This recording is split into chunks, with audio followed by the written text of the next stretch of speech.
and welcome back. It's so lovely to have everyone here. Welcome to the final episode of the Circle of Seekers and Sinners in the Heart of Darkness arc.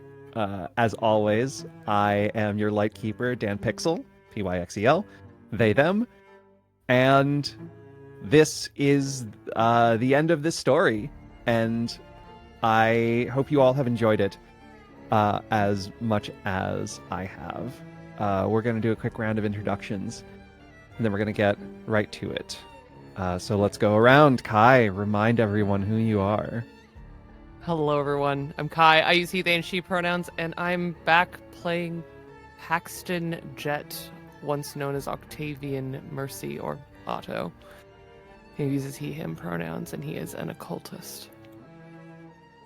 Jen?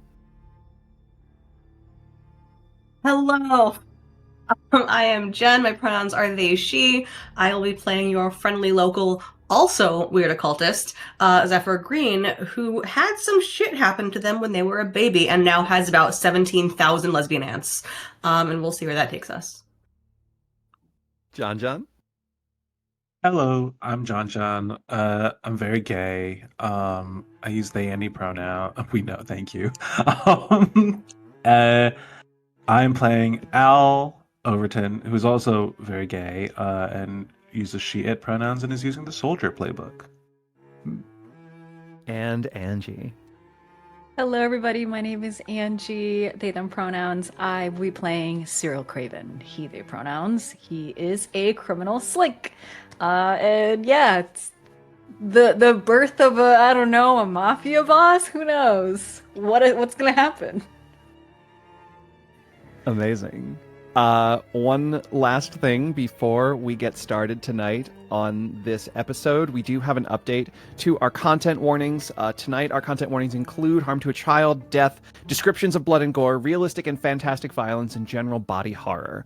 During the scene in what I assume will be the second half, in which we do that scene with harm to a child, there will be a warning coming up, and we will reiterate. So if you need to take a break when we get there, we understand, and we encourage you to take it as needed. This is just your heads up here and now. You're a fair warning ahead of time. And with that, let's go ahead and get ready for the final episode of the Circle of Seekers and Sinners. Why is it that we fear the dark? Is it the vulnerability we feel while wrapped in its embrace? The fear of the unknown monsters it could contain? What if the real fear within the darkness is far simpler? What if we fear it because it makes us confront something in ourselves? Without light, what remains is every vile thought, every nightmare, every last horror we both know and imagine. But these things don't exist without our minds to maintain them, unless the darkness itself grows to have dreams of its own. The Circle of Seekers and Sinners. Assignment number 6271. Heart of Darkness.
Welcome back. We were normal.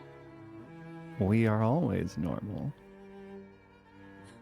When we last left the Circle of Seekers and Sinners, we saw them in the underground, below groundswell, they had finally confronted their tormentor, Violet Boucher, as she was known in modern times, but not as she was always known.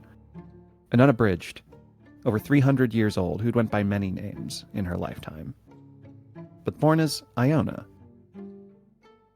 a young girl who lost her sister and became obsessed with her own shadow. They dealt with her and a clone of Dr. Viridian Lane, infected with some kind of other shadow, some variation of the Duskmouth virus that plagued the Devil's Well. The two of them had abducted and done grievous injury to a former member of the Circle, one Professor Abigail Davies. The clock was ticking as the Circle raced both to free Viridian Lane from false imprisonment, framed for the murder of General Anransong, Amaris's father, and their prior lightkeeper.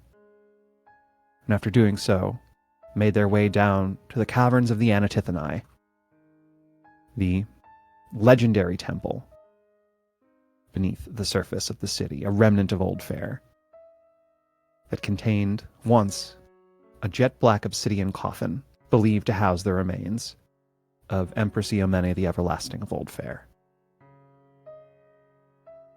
But in the aftermath of this violence, in this moment of peace,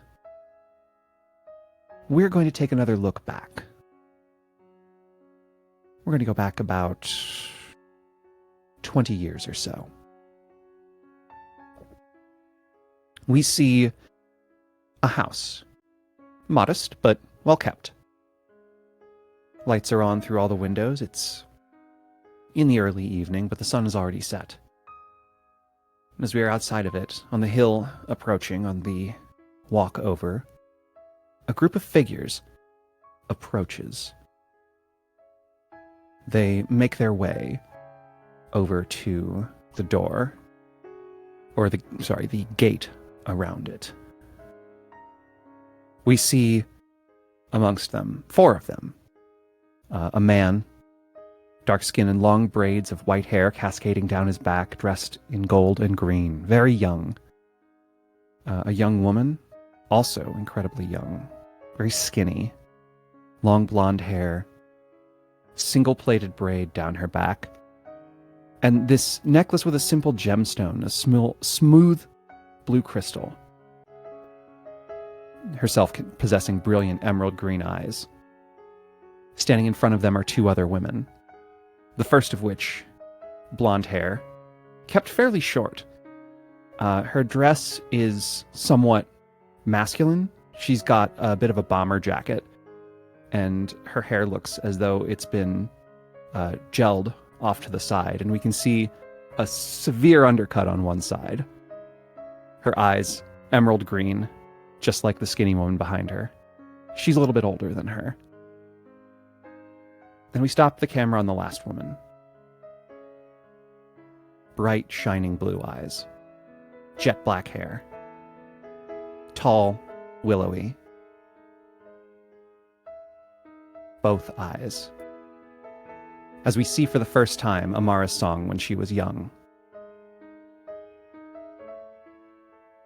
They make their way through the gate and up to the door of the house and knock. There's a moment, and the door is answered by a woman with black, long hair, tired. Looks like she hasn't slept very well in the last couple of days, but not so severely that, like, very dark bags under her eyes. And she smiles when she sees them here. She's like, "Oh, you've arrived. Thank you. We were hoping it would be sooner rather than later."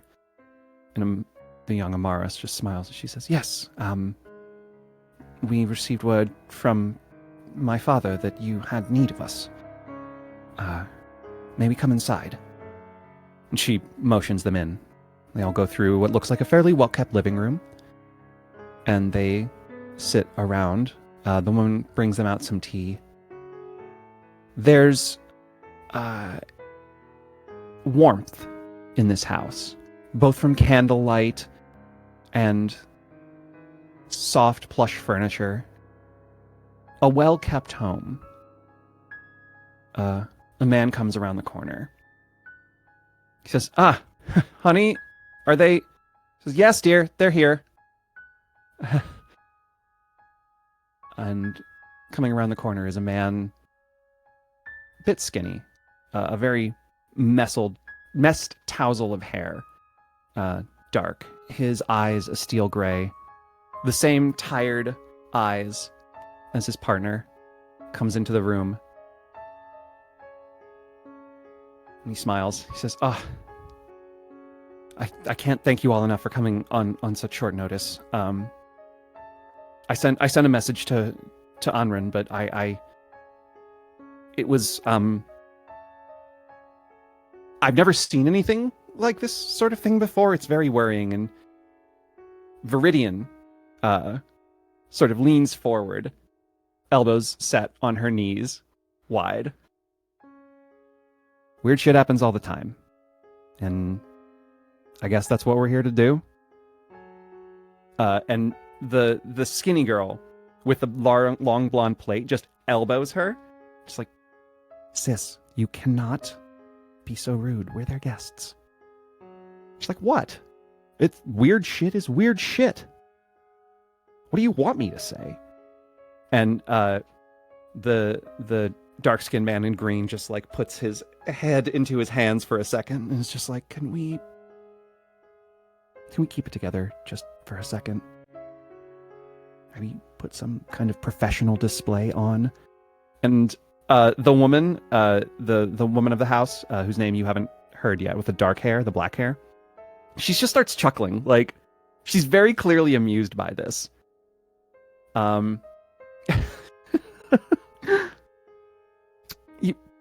It's fine, really. I mean, we're worried, obviously, but we understand. We know where we live. It's not the first time any of us have seen something weird. The man smiles and he goes over and he puts his arm around her shoulders. He says, I would feel better if it were gone.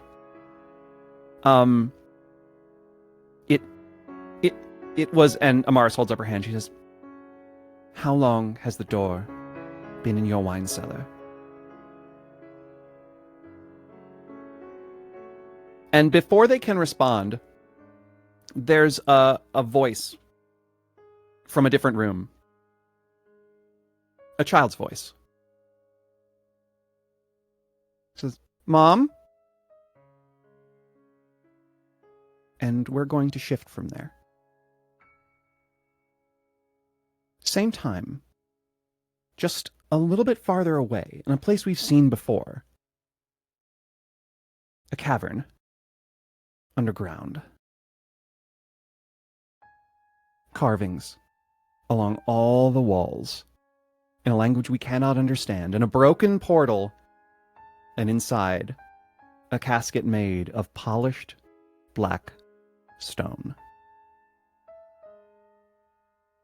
The Violet Boucher of 20 years ago stands over it, pickaxe in hand. There's a cracking sound. And as it does, a whoosh of air. Like the force of a torrent. She seems unperturbed by it, though. As this room in which she's holding a small lantern, the only thing in this otherwise small, enclosed room underground, is suddenly filled both with this soft light from a gas lamp and a monstrous, hulking shadow, and a silence permeating the air. And we feel, rather than hear, the vibrations that come from it.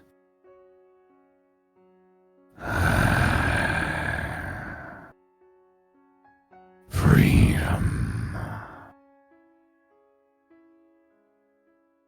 Violet Boucher looks up at the famished with a smile on her face. Yes, well, you're welcome. And this shadow, it doesn't have eyes per se, but there's 3 little spots near its head, both where you would expect eyes to be and something in what would be like a forehead. All this liquid shade that just make them stand out from the rest of this amorphous body, staring down at this human woman in front of it. We watch as arms sprout from its side until it has 6, and it positions itself like it's a massive tiger leaning down, just staring at this small, insignificant thing in front of it. There's a moment, and the air vibrates again.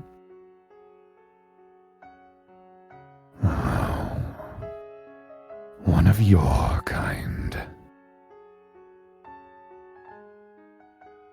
You unappetizing.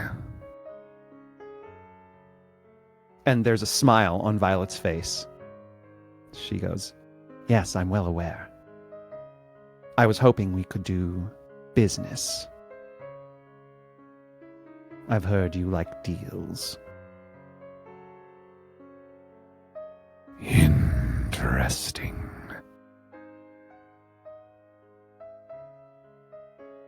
Later, perhaps. Something I need to do. And suddenly we watch as it sinks into the shadows of the floor and has vanished, leaving Violet alone in an empty room, lamp in the air.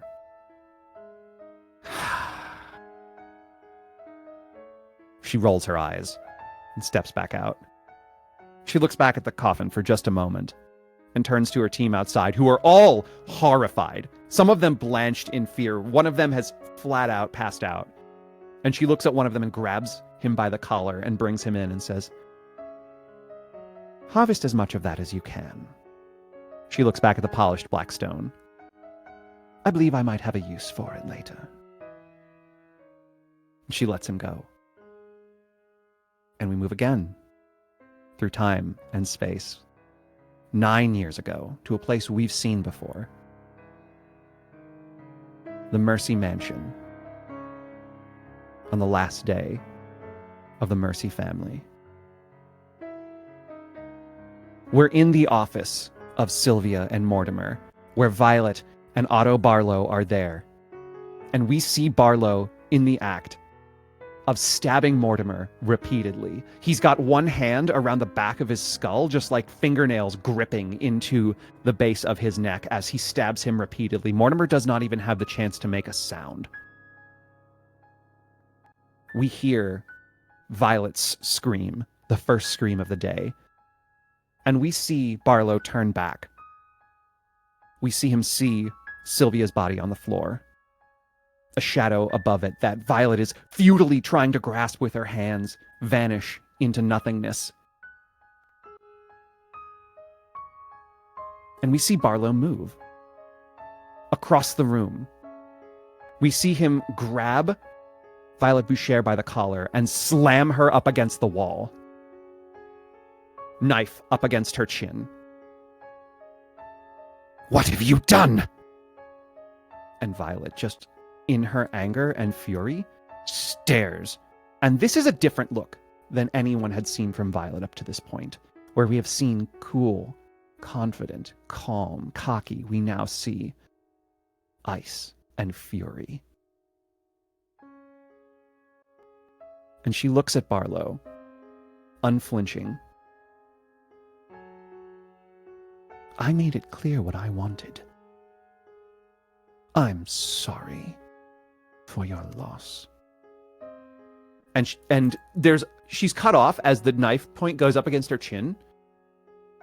It's like, you made me a promise. Did I?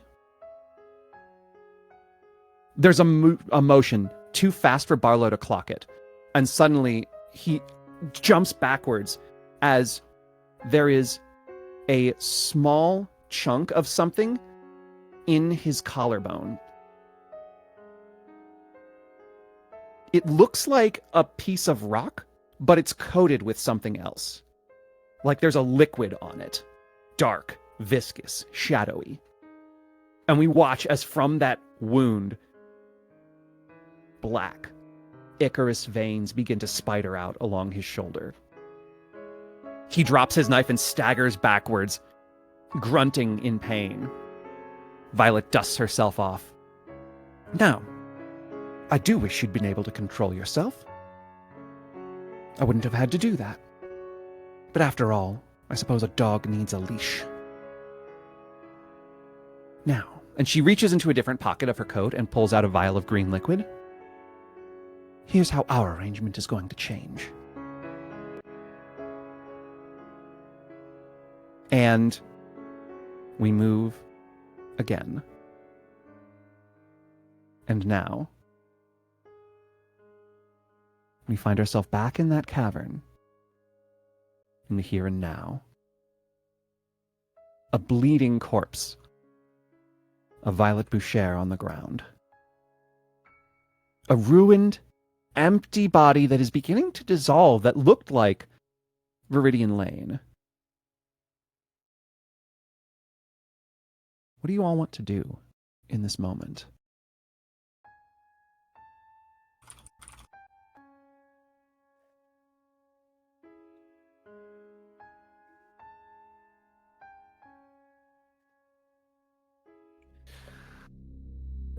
I think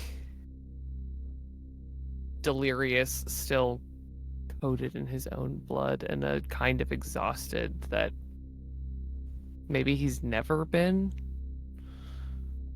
Paxton just rolls onto his back and lets out a yell, and he doesn't even make that much sound as his whole body lurches because his lung had been punctured in the fight with Dr. Boucher. And so he rasps out blood and rage of a decade of pain. And it hurts and it doesn't matter.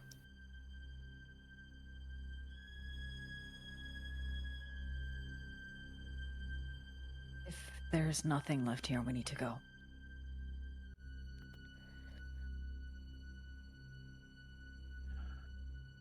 I think Al is actually slowly standing back up also, despite not being the same degree of wounded as everyone else.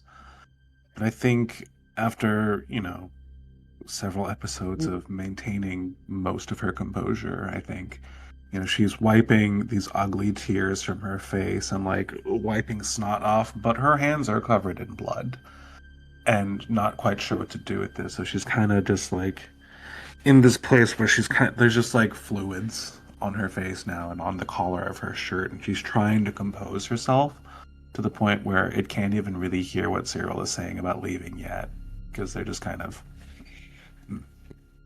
So, not quite in a place to make a decision or hear anything just yet. Zephyr is very much still absolutely wiped on the floor, at this point likely surrounded by their various aunts. Yeah, I think Amaris is with you right now. She just hasn't let you go. Viridian is over helping Professor Davies back to their feet and sort of taking stock of Abigail's wounds. Looking them over, and she just goes, It's bad. She's stable, but... She shoots a venomous look down at the corpse of Dr. Boucher, its skull stomped in. We should get her out of here, if nothing else. We should get everyone out of here. I think Cyril walks over to, because they had kind of been over Pax, but also seeing Al's state. They walk over to Al and move its hands away and start just kind of doing a similar thing that they had been doing to Pax, just kind of rubbing away at the blood on their face.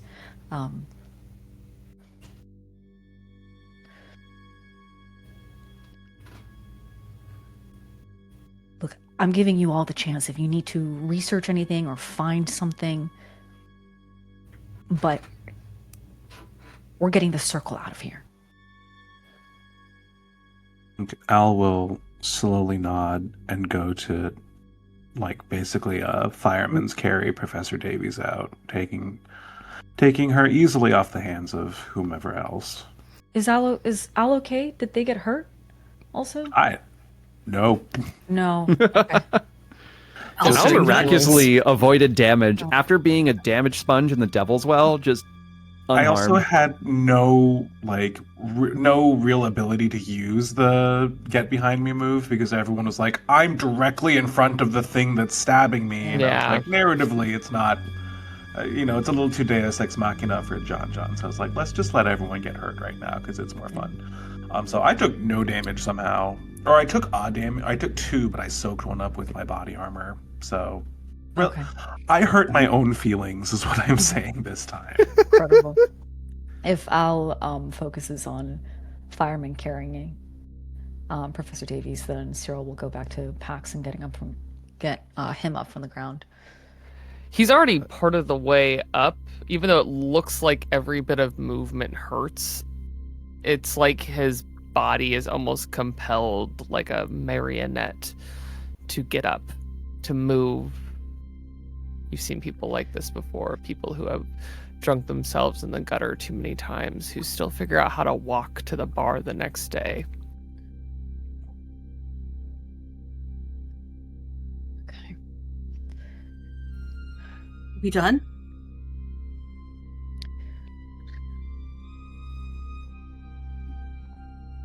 Looks like it. Do we want there to be more?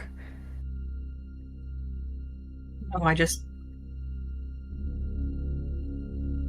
doesn't feel real.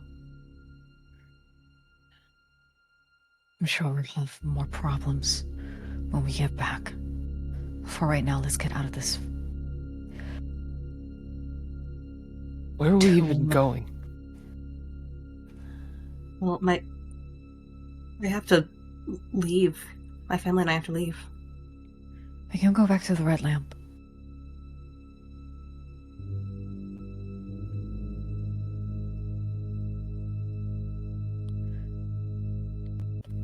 Fine.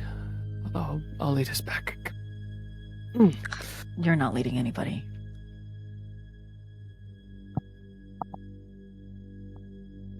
Just take it easy. Viridian has now, without the burden of Professor Abigail, has gone over to you, Zephyr, and has helped you get back up. And is, like, looking you over as well. There's a bruise now forming. Shit. Yeah, there's also a bruise on the side of her head from where she got clocked in the prison cell. And she's just looking at you, and she's just like... I'm alive! That's... That's wonderful, honey. You're being a little shit. I love you too. And she just, like, musses the top of your head.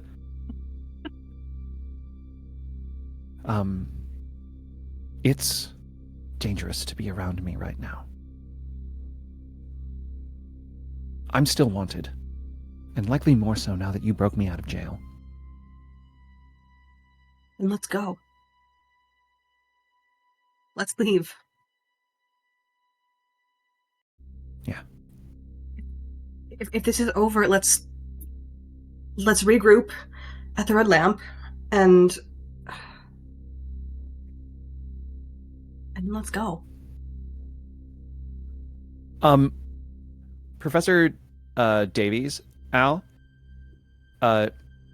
she's going to point over to Violet's corpse. There's a bit of a wet rasping sound from her throat, like she's trying to speak but can't. But she points over to the corpse. I'm gonna look at the corpse. If you look around on her, there's her own like there's a little like journal that she's got. And she's got I don't think there's any reason to make a roll for this. She's got a vial of green adjuvant on her, the imperfect version. So you can add that to your inventory. Okay. It looks like she also had a vial of perfected, but it broke. You can see like the violet or like the fuchsia liquid soaked into her jacket. Yeah.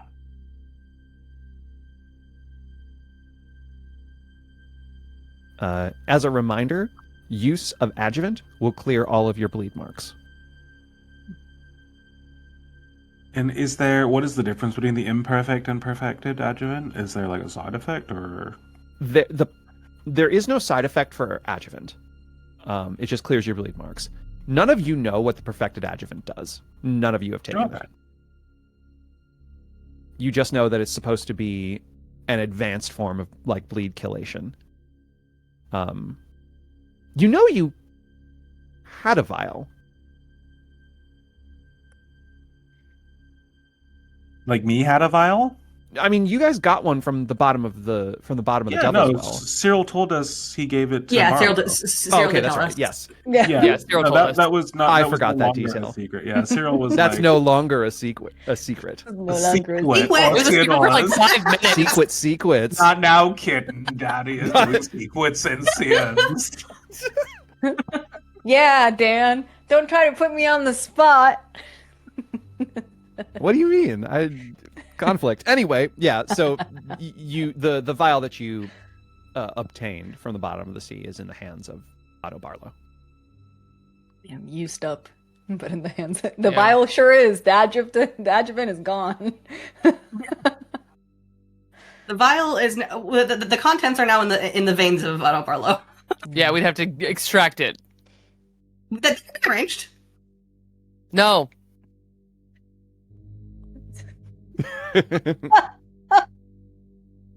I weirdly need him now. Dad? What's the audio where it's like you got daddy issues, mommy issues. Daddy issues.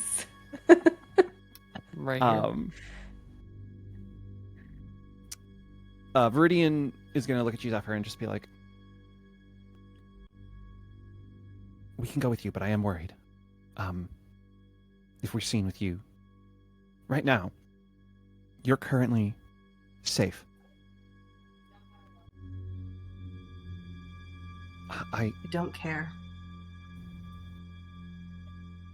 So there's this thing that we do, in the criminal underbelly of the city, is typically leaving places at different points of time so that it doesn't seem like we're all, parading around together. Could try that. tell us where to meet you, and we'll catch up. The Red Lamp. You know where it is. Yes. You have who's getting to the Red Lamp first? I'll get there first, so I can let Carlisle know. If it's not safe, send us a signal, just in case. Yeah, actually, that's not a bad idea. Yeah, we don't know. We know who knows who, and we don't know what anyone else is up to. It doesn't feel real because we're not out of the shit yet. Yeah.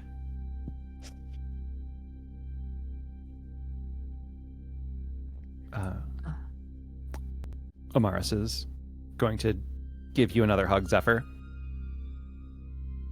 We'll see you again soon. Be safe. Promise? Only if you do. It looks like there's something she wants to say to you. She can't, and she goes over to Viridian.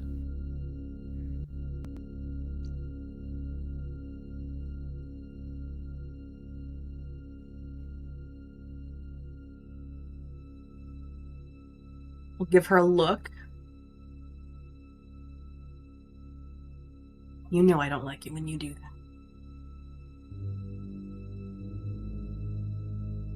Audibly? Yes. She smiles, just like a very faint smile. I'll never stop worrying about you. You don't need us. I'm gonna hunt you down. I believe you. I will see you soon. Yes, you will. Hey, is she lying through her teeth? Make a read roll. Fuck you. But what if instead of making a read roll, I simply knew? Okay, 5. With disadvantage, 5. that's a 5. Disadvantage, that's a 5? A 5 and a 6. Damn, okay. She is telling the truth. However, comma. There is something that is like going on in her mind right now. You can't tell what that is, but she is telling the truth. Like, she does intend to see you again. That okay.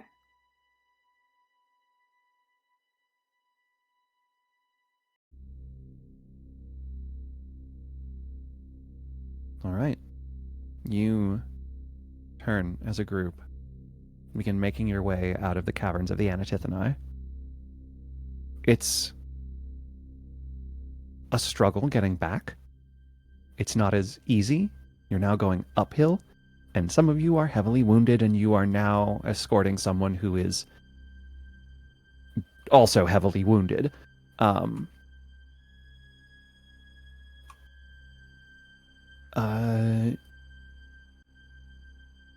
I think you're going to make it back to the surface without issue. Although, Zephyr, you feel that cold again. That weird chill that's like settling into you. You don't know what it is, but it's like beneath your skin. You make it up to the surface. And it's nighttime. How would you like to make your way back to the red lamp? Hopefully. I cast Pass Without Trace with the same Yeah. skill I Jesus. took from the Yeah. wrong playbook. Jesus. Yeah. Yeah, the I'd wrong like to playbook. make I'd like to make a stealth roll using my level 20 Pathfinder character with a plus 58. Oh wow, that's so cool. A rod of God comes down from the sky. Yeah. A god rod, you God. say? God rod. A rod. Um, Ooh, okay. I love I God think rod. taking Cyril's suggestion, like before we even get all the way up, Paxton begins to like change his appearance again, and he's done this a few times now, just using the layers of his clothes, ebbing in and out of everything from maybe a somewhat believable bad busker all the way down to someone who looks like they've been sleeping out in the streets of Groundswell. And he kind of layers on some things somewhat also to obscure just the massive amount of blood on himself. He Yeah, draws there's a these lot layers of blood. over his body. He puts on his sunglasses to cover up the like really deep sunkenness of his eyes, and of course he pulls on his gloves to not wave a shadow hand around at people. And even though he's been huffing and puffing, he takes his flask out of his jacket and just gives it a little flip in his hand and begins to walk forward. I'll see you all there. Going by Al, himself. who is carrying Professor Davies, I know I said Pass Without Trace, but it's like probably going to do the You Do Not See Grog route, where it's like, Al's just going to walk towards the red lamp. And if anyone so much as looks over, Al is going to glower and glare until they don't. Okay. Zephyr is going to follow closely, but not immediately, because they are not letting Aunt Abby out of their sight. Valen? And Cyril's going to take their known routes around the city, sneaking through. Okay. Let me have a sway roll from Al and a hide roll from Paxton. What if I'm trying to Wow. do it like a charlatan, though? What if I'm trying to be somewhat Aw, obvious? That's so cute. That's why I have this. Hey, Dan, Mhm. I'm going to take a picture, but I have disadvantage, basically, because I don't have anything in this, and your gal rolled double sixes. Only you So- could crit I on a don't disadvantage. think you holy can. shit. know. Yeah, you can't. I don't think you crit. can I That's can't crit on bad. disadvantage. But I still succeeded, and I'm like, I know. Yeah, I that's feel real like fucking cool. I feel like I wasted my good roll. I'll take it. So that is a full success. You do, in fact, not see Grog. Nice. That's so funny. Pax. I only have one drive. That's fine. We're just gonna go, I guess. Believe in you. It's a 5. It's 5. Okay, mixed success. That sounds right. Zephyr. As you are following your circle mate and your aunt, that chill begins to leave you. It's almost like you feel like it's being pulled out of you.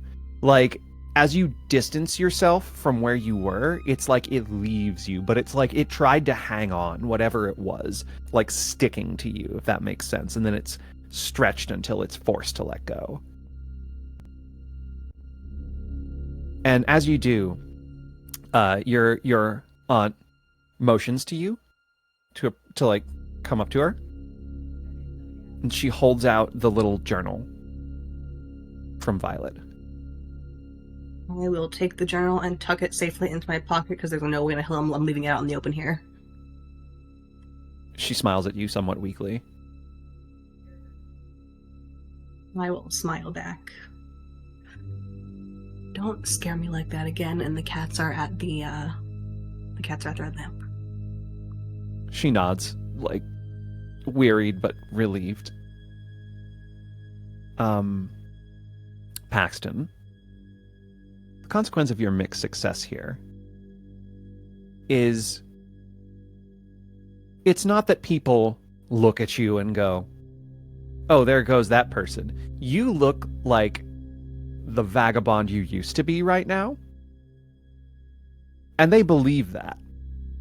But that also means that when you fall over in the alley, they just assume you're another drunk. Yeah. Gasping and heaving. Although not because of substance, but because of the puncture in your lung, making it difficult to catch your breath after all of this. You did very well holding it together in front of your circle, but every breath hurts. You're going to lose a lot of time on your way here. Yeah, that sounds right. Al, similarly, people don't want to engage you. Wonder why. Wonder why. Could be the hate vibes you're throwing from your eyes along the way. Look, it's absolute haterade. Let's go. And they let you pass without people just pretending they don't see you. They're pretending they don't see the person with bloodied bandages wrapped around their neck. Yeah. I mean, I live in New York right now. Like, the city motto is, if you see something, no, you didn't. And I think that's, like, where we are. Cyril, it's not difficult for you to get back to Red Lamp along the ways you know how, and without drawing attention. You're the first to arrive. You come inside. You see... I go around the back. You go around the back? Okay. You make your way in through the back. It's early evening. They're going to start picking up pretty soon. So there's a bit of a bustle as you make your way in through the back, where there's like a very small kitchen, a couple of staff members. They just kind of like nod at you as you come in. Your going ins and outs are pretty well known at this point. And you make your way into the main area, that bar. You see the stairs that go up to your brother's room. Make a survey roll for me.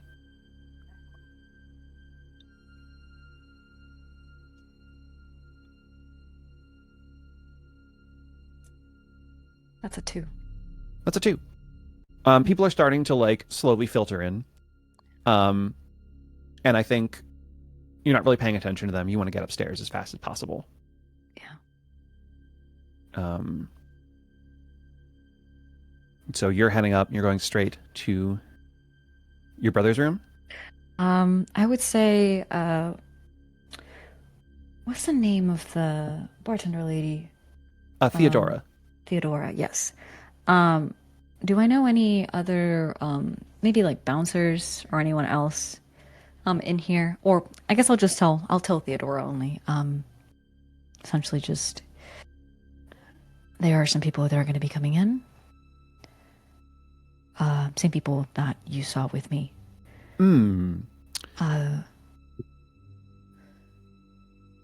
It's interesting. Theodora's not behind the bar. Oh. It's just a different person. You don't recognize them. Okay. I don't recognize this person? Okay. You don't recognize this person. I am not going to say anything then. I think... Yeah. I think Cyril hasn't seen anything that looks out of place. Great. So they're going to go upstairs. You do so. To your brother's room? Yeah.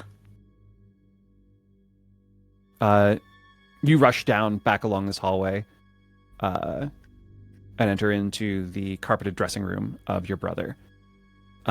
Inside, the lights are on. Your brother was clearly getting ready for the evening shift. Mm-hmm.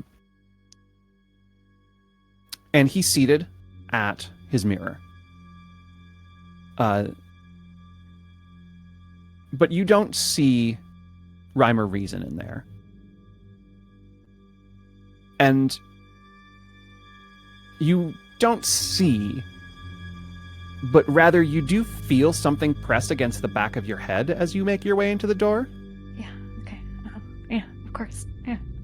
Mm-hmm. Absolutely. And just a soft little whisper. We've unfinished business, my boy.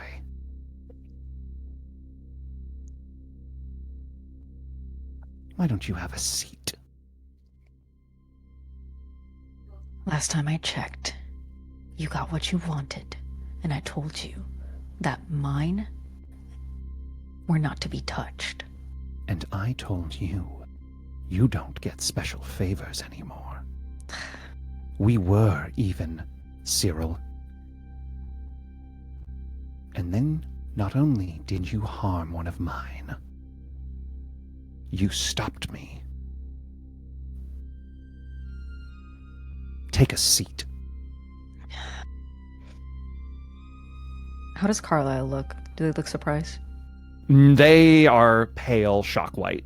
Like they have been in here for more than a moment with this man.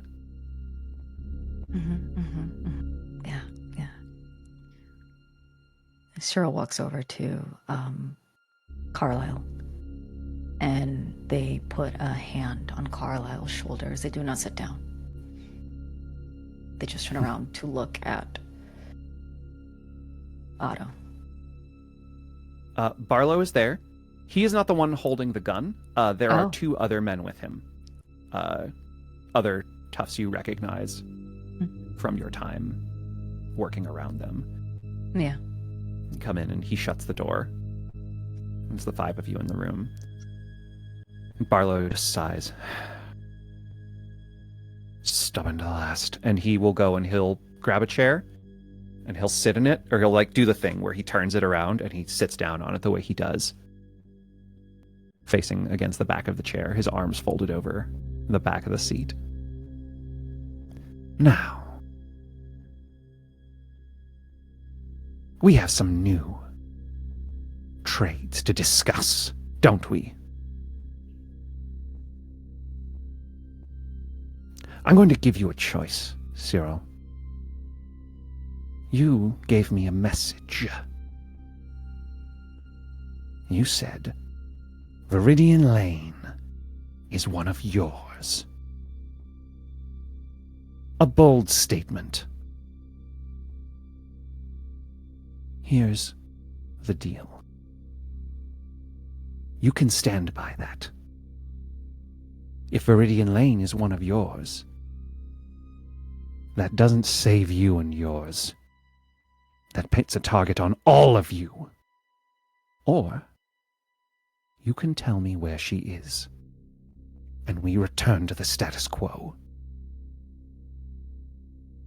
I don't know where she is.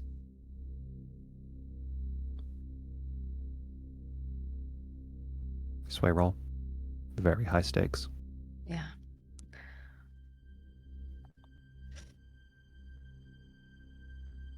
Okay. I have 2. I am going to also use a drive, so that's 3. Okay.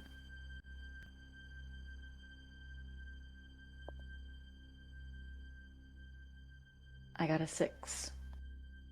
6. A 1, a 3, and a 6. 3 and a 6. Full success. I'm going to just let you know. Your success is not convincing him that you don't know. Yeah, that's fine. It's what you're doing is mitigating consequence. Yeah. And he looks at you. You were seen absconding from the periphery cells with her.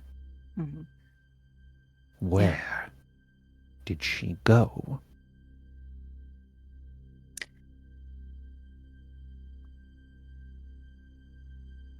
Real quick, just so that I am not metagaming the information, do I know about Otto and Violet?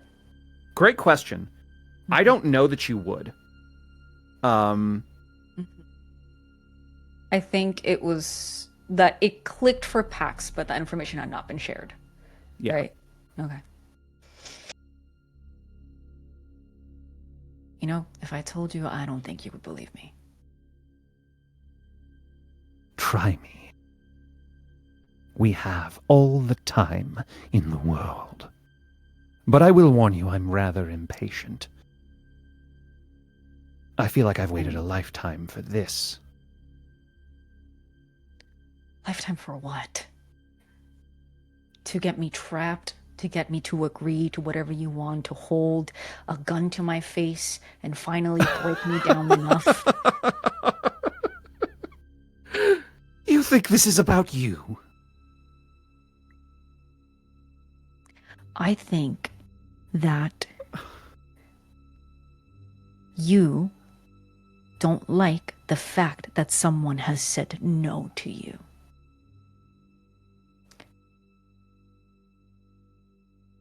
There's a twitch in like the side of his face when you say that.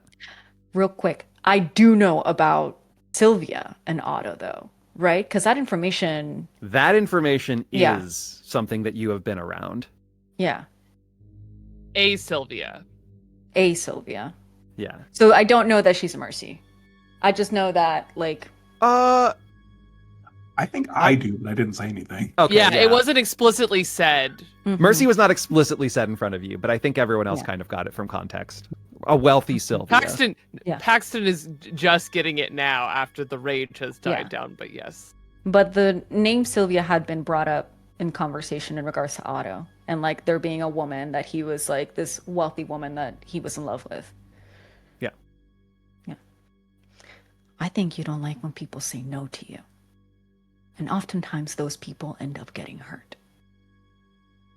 The smile is gone from his face.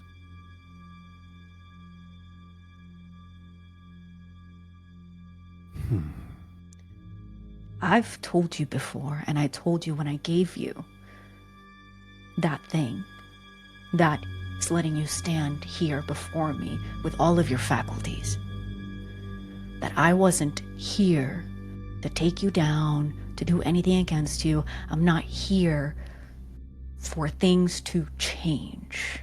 Then don't stand in my way now, Cyril. We can maintain this detente. All you have to do is tell me where to find this woman. Who means what to you? Anything? Do you know who she is or what she's done? To me or otherwise? What I know is that she's someone's family.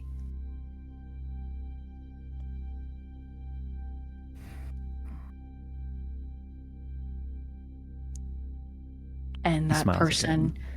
that person is someone who saved me.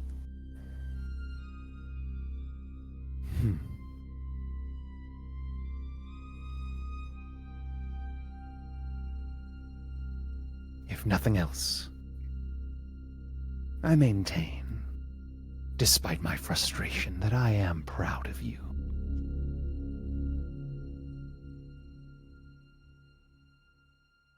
That isn't going to prevent consequences. And he nods. One of his thugs is going to come over and grab Carlisle. No. And shove you away. And the other one points the gun at you. No. Leave him. Don't you fucking do this, Barlow. Let me tell you a quick little story. 10 years ago, a demon of a woman killed someone important to me. And then, to keep me in line, poisoned me. It kept me at her beck and call for a decade while I waited for my chance. She made me an offer as well. Carrot and stick. Either I could die horribly, or I could have the chance to see this person important to me again. I complied. But I think the motivation was wrong. Because, you see, by killing the person important to me, it made me hate them. And I waited years for their downfall. Now their payback is coming soon, and they pull back like the side of their shirt, and you see what was once like, it's just a scar now. No darkness, not that you knew it was there, but just a radiating scar. It does kind of remind you of the one on Viridian's neck, in terms of the way it's spidering out, but it just looks like a normal scar. 10 years ago. 10 years ago. 10 But years you, ago. 10 years ago. Does that mean something to you, child? I didn't just say that you don't like when someone says no to you just because. I said it because I know something about you. He sits upright, straightens his shirt. Do you Sylvia. now? Sylvia.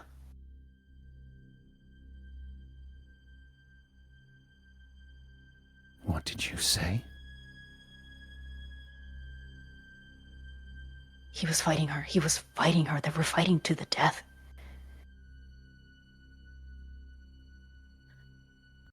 What was her name? The woman. What? This person. The one that you said was at your beck and call. And just here's a line of the I see what you're doing. yes. He just said 10 years ago, I Yeah. know about a wealthy woman named Sylvia. There are things that have been sort of Yeah. implied about this potentially being related to Pax. Pax was just fighting. 10 years ago was the Mercy killings, and Pax was just fighting Violet, like, to the death. And Otto also just described her as a demon woman. Real.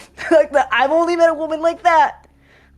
So it may be a stretch, but that's where Cyril's mind is going. I want to make sure that's okay if that's too metagamey. I don't. Here's what I'm gonna say. Uh-huh. Make a focus roll for me. Okay. I want to see if Cyril can put all of this together in a manner, and the stake here is not whether or not Cyril can put it all together. I'm not challenging your autonomy as a player and as a character. This is about how fast you can do it in the stressful situation. Yeah. Because here are the stakes. If you do not get a full success here, anything short of a full success, there will be immediate consequences. Mm-hmm. Can I argue for sway, for convincing? Because I wasn't done with my line of. This is The about line the where I was information. This is about the information. This is Okay. about Cyril connecting the dots, not about whether or not you can convince him to work with Got you it. or whatever you'd like to convince him for. This is the. Mm-hmm. Okay. yeah. I have. This is very specifically nothing. about Unfocus. uh Unfocus. I have a single drive. Let me see real quick. See real quick. Is there literally any way that we can help? are there any training dice left in the pool? Mm-mm. No. No. I can okay. use the single drive and it'll be a straight roll instead of a. Okay. Okay. That's what you got. I'm I've been- out of it. Just to be clear, you guys have had a lot of great help to each other. You've had a No, lot of good absolutely. Yeah, resources. no, you're right. You're right. I just have to ask. Phew. Okay. That is a 5. That is a 5. Yeah. Here's what's going to happen. You've said Sylvia as you're thinking out loud. Mhm. And as you're putting these pieces together in your mind, you see this coldness come over Barlow's face. He says, "Wherever you heard that, what you need to know is what I've said. The motivation was wrong. What was her Killing." name? The demon woman. The one that you mentioned. The guy standing next to you is going to smack you across the face. That's fine. You're not going to take a mark, but you are just going to like... Yep, that's totally okay. Cyril takes it and immediately. Yeah. Their head snaps back to Barlow. Barlow is now standing up and he's moved the chair to the side. Killing that person was a mistake. Poisoning me was a mistake. And he reaches into his coat. And he pulls out a syringe filled with a dark liquid. So dark it's almost shadowy. I've learned my lesson. If I. Now it's time for you to learn yours. Otto, And he is going to please. turn and he is going to press No. it into Carlisle's arm No! and push the plunger.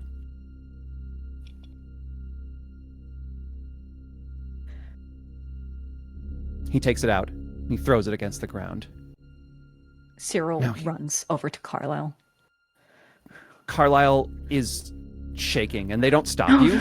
no. And he's pale. He's like, the fuck? What the fuck?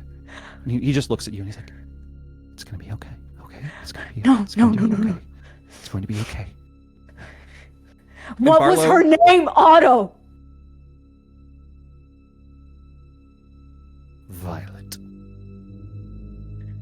She's dead. I could have given you that. She's dead. Everything you owe to her, it's over. She's gone. And he squats down next to you on the floor, just like a simple, calm squat. You already freed me from her. When you gave me that vial. And now, I'm going to offer you a chance to do the same.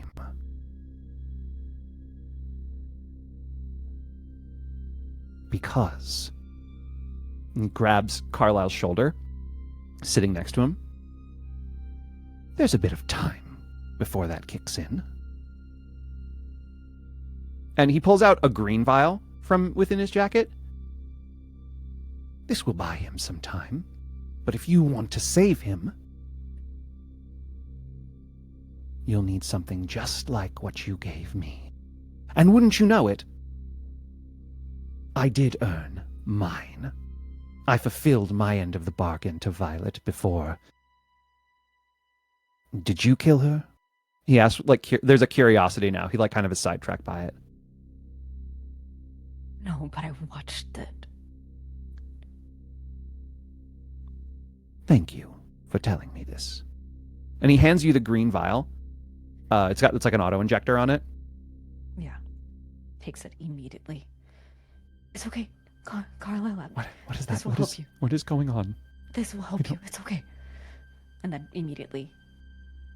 There's that electric shock through his vein where you, if you pull back his robe, that scarlet robe beneath it, you can see already this, pulsing of ichor along his veins in his arm crawling. And the green goes in, and you watch as the veins lighten and, pull back a little bit, and the pulsing in it gets very slow. But it doesn't go away. It's still there. It's still there.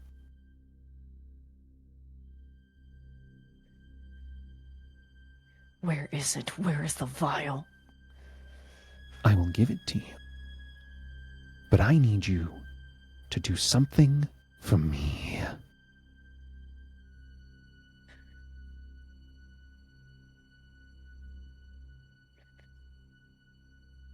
There is a place I need to find. If Violet's dead, she can't hold up her end of the bargain.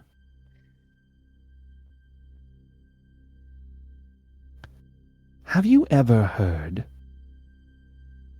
a story about a door? And we're going to cut away from you. And we're going to go over to Paxton in the alley. Great. You've struggled your way back to your feet. There's blood coming from your throat as you've coughed it onto the ground. Mm-hmm.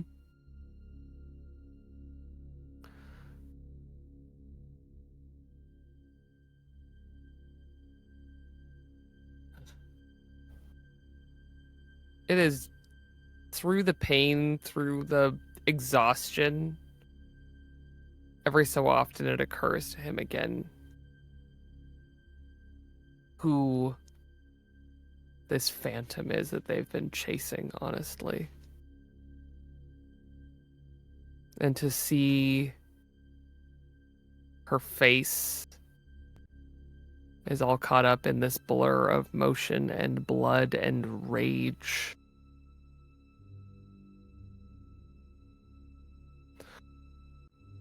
And then he coughs and wheezes and his head gets light again. He'll carry this wound forever.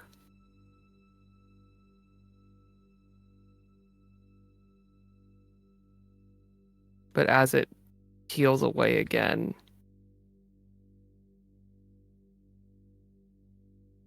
his mind wanders to the man with her, to the man who recognized him when no one else would in the entire world. Barlow, who loved a woman named Sylvia, who let us walk because I was alive. And even through the pain, his blood runs cold. It's not just a metaphorical cold, Paxton. Now that the pain has been dying away, or at least you've been getting accustomed to it, do you feel sensation in your shadow hand?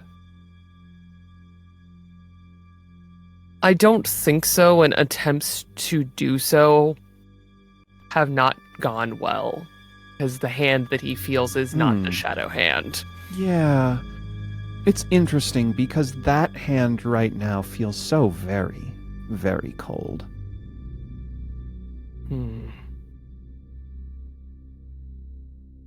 Like pins and needles all the way up onto the arm that he has with him. Something that came and went when it first happened, and through drugs and alcohol and just raw dissociation, he's somewhat forgotten the feeling.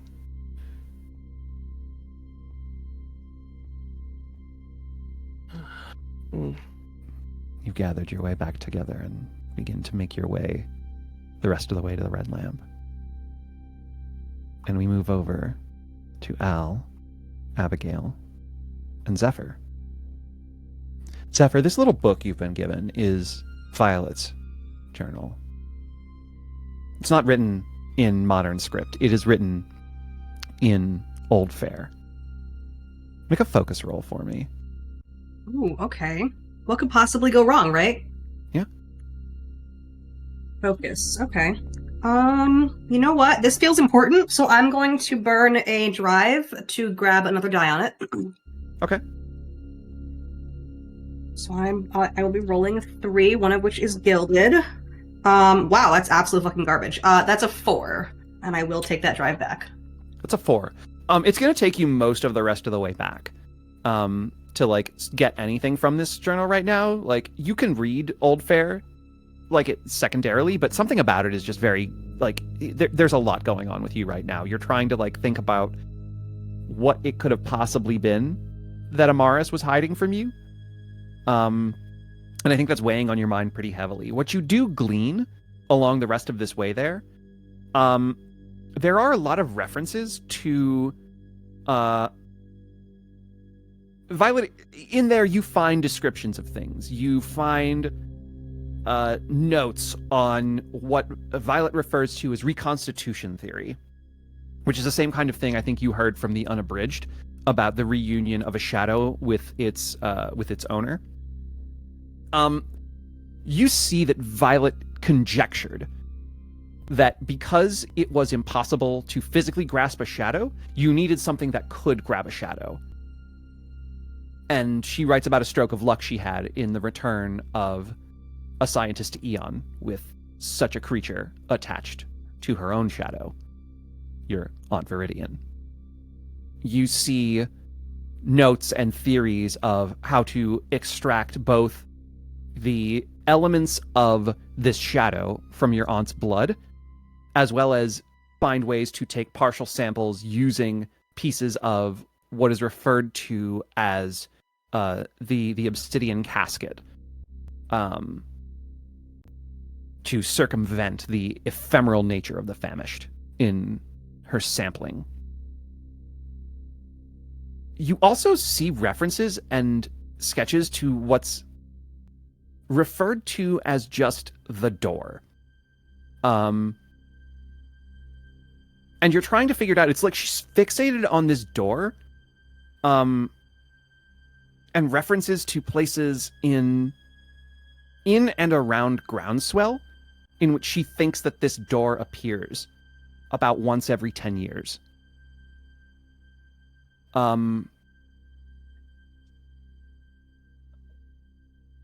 And it is as you're reading that the two of you arrive, or say the three of you arrive at the Red Lamp establishment.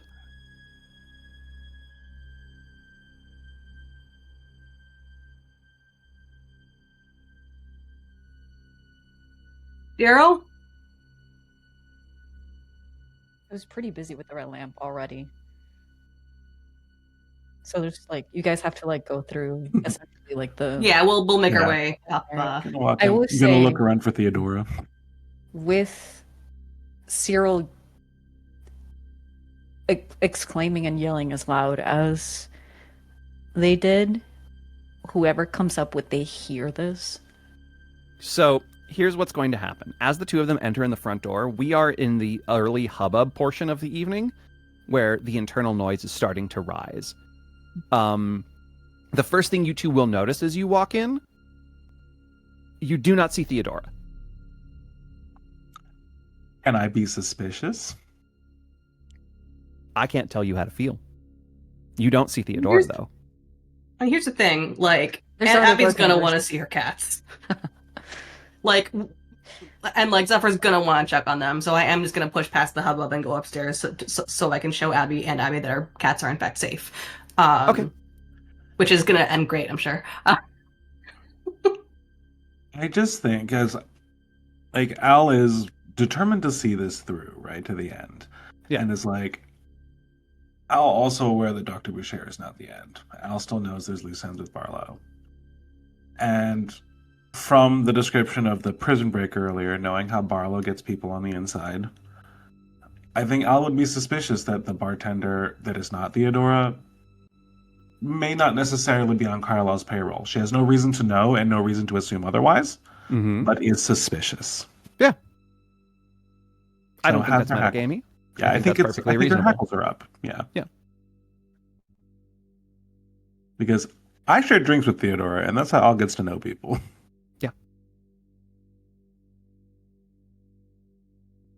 What are you doing with Professor Davies? I mean, here we go. I'm gonna look to the bouncer, whoever it is that's let us in, Mhm. and just go like, "Has Carlisle got a spare room?" Yeah, there's some, like, they recognize you, I think, at this point, or they've been forewarned, and they seem, about it. It's like, yeah, there's a, down the hall, to your right. I'm gonna go down the hall. I'll go and get Uh, the cats. Okay. You escort, Professor Davies down through the lodging portion, to what is essentially like, it is a pre-booked room. It gives you a number, like, I think, let's say 6.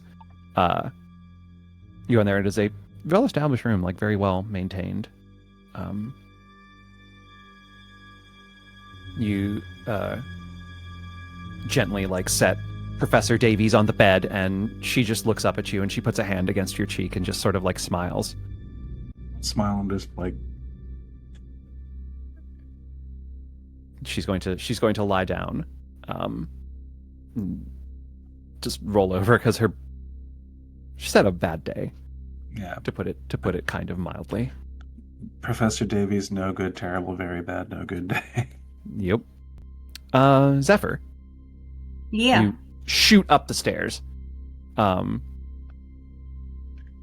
Going at a imme- reasonable pace. I'm still tired. Fair enough. There's a person standing in front of the door you know to be Carlisle's. Do I recognize this person? Make a focus roll. Because we were in the belly of that beast. What? Yeah. No, you were. Focus roll, you said? Focus roll. Okay, well, I'll take the gilded because they're both 4s. Yeah, make success. Yeah, you recognize him. He was in that shed. But I assume he also recognizes me. Oh, yes, that is the consequence of your mixed success. He Yeah. recognizes you. He just smiles. And then he turns and knocks on the door. And we'll go back inside. I'm gonna do the smart thing, and I'm gonna run for Al. Wow. Okay. Like, Yep, this is now... You're going to make a move roll for me. While this Okay. is happening, inside, the question is, what do you... Have you ever heard a story about a door? And then there's that 3-knock pattern at the door.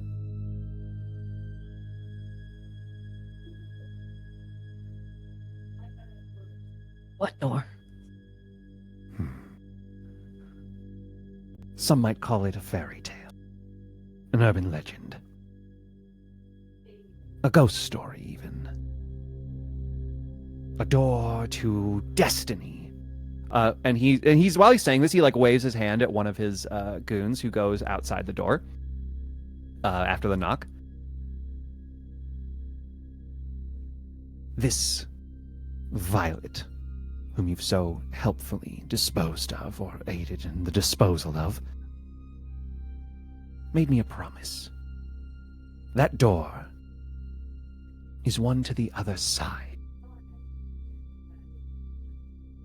And certain people can go through and come back.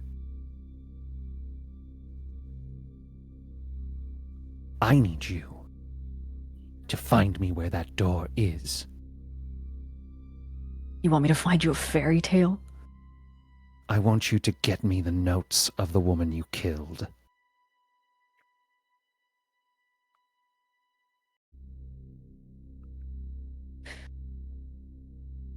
And if we find the door,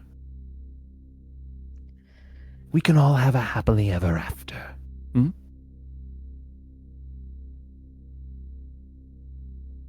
The trick, I think I learned, is that it's always leave a way out. You have your way out. Find it.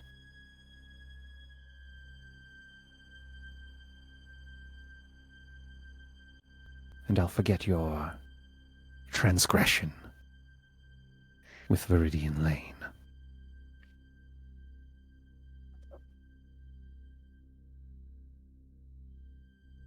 You're a sick bastard. I've been called worse. Yeah. It doesn't surprise me that she didn't pick you.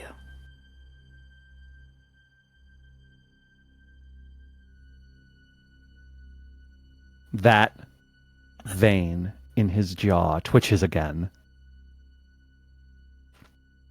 He doesn't do anything. The other thug in the room is going to hit you. He doesn't make... I want to be clear. Barlow does not make the motion for him to hit you. The other guy just moves forward and does it. And he does it with the butt of his gun this time. You're going to take a body mark as he strikes your temple with it. Yeah. And Barlow's just holding up a hand like, don't do that. Like I said, clever, and I'm proud of you for that. Don't waste this opportunity. And he stands and he walks away. His face was so cold as he said that. Like there was a smile, but it was ice. Cyril and he has immediately left the room with the other. Cyril immediately turns to Carlisle. I'm sorry. I'm sorry. I'm sorry. Jesus Christ. It's not your fault. It's not your fault. You've done it. He like grabs your face. Fucking fault. And his hand feels very cold. He like just holds it up against your face like he would have done it anyway, okay? He's a fucked up man. I could have just given him Viridian. You didn't. It's because you're a good person. And he grabs you with both hands and he's like, no matter what happens, okay? You cannot lose that. I've done so much, Cyril, to keep you out of that life. To keep you from staining your hands. Listen, look at me. Look at me. If I don't make it. Fucking say that. If I don't make it, don't let that change you. Okay? We're gonna find a way. If he survived this long with this fucking thing, figure a way. Anything. If I have to steal the notes, I'll steal the notes. Carlisle's just like nodding, but like I think you can see in his eyes that he probably doesn't believe it. Pax, you have finally arrived at the Red Lamp. And as you do, you see Zephyr booking it down the stairs. Even 6. 6? Yeah. You see Zephyr shoot past you and make their way down the hallway of rooms. I think, oof. I don't think that he's quite fast enough to follow Zephyr, but was intending on going to Carlisle's room. And if Zephyr's running around, there could be 1,000 things. Mm-hmm. And so he is going to go towards the room with Cyril, because he knows Carlisle, and he thinks of that space as the destination. So he is focused through the pain, through the pins and needles.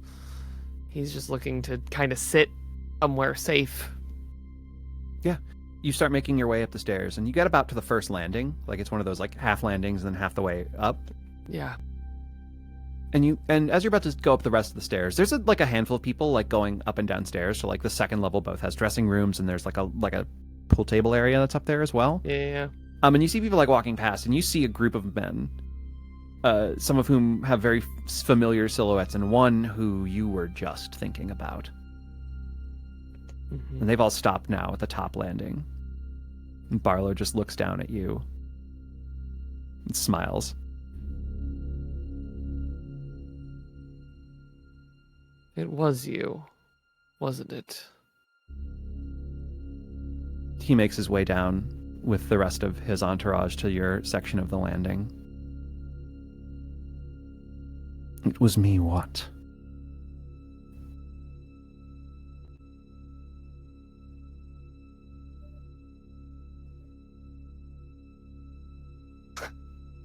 A decade ago. I didn't remember when we met again. But he looks to Barlow's arms towards where that tattoo is that he's never forgotten. It's, the tattoo itself is a bit like graveyard spikes. And on it are little ties, with writing on them, like to tags. In the culture of New Fair, when people die, there is a ritual done called breath binding, in which molten gold is poured over the nose and mouth. The idea being to seal the soul within the body, because the breath is the source of the soul. However, there are those who do not have this ritual performed on them. Sometimes they do stitches if they're poor and can't afford the gold or other methods, but sometimes people are buried without this ritual done. And in order to make up for this, people go to graveyard fences and tie tags with the names so that these lost souls can find their way back. It's a depiction of a fence with name tags. There look to be so many of them. And he holds up his arm as you look at it. You see him looking at you and studying you. I wish I could say I was as proud of you as I would have liked.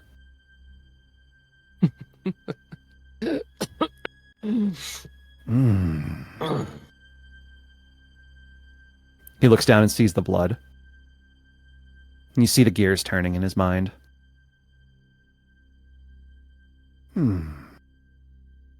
Did you do it then? Get revenge for your mother?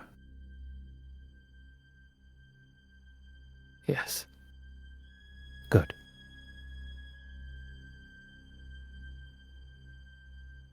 Would you like to see her again? That's impossible. Is it?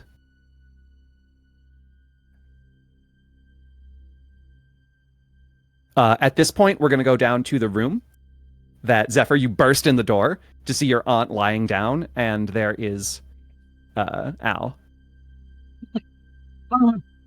Upstairs. Al's running. You follow right back up. You follow Al, and the two of you. Also, I am going to Morse code tap onto our badges, Barlow.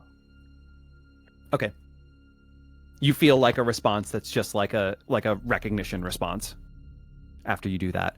You make your way, you sprint back into the room, and now more people have begun filing in as the evening begins to get into sway, and you look up and you see on that first landing, Otto, surrounded by goons, face to face with Pax. in conversation. Paxton finally begins to pull off some of the disguise, the layers showing the mess of blood down his clothes, the stain up his scarf. He pulls off his glasses. He looks exhausted, bloodshot eyes.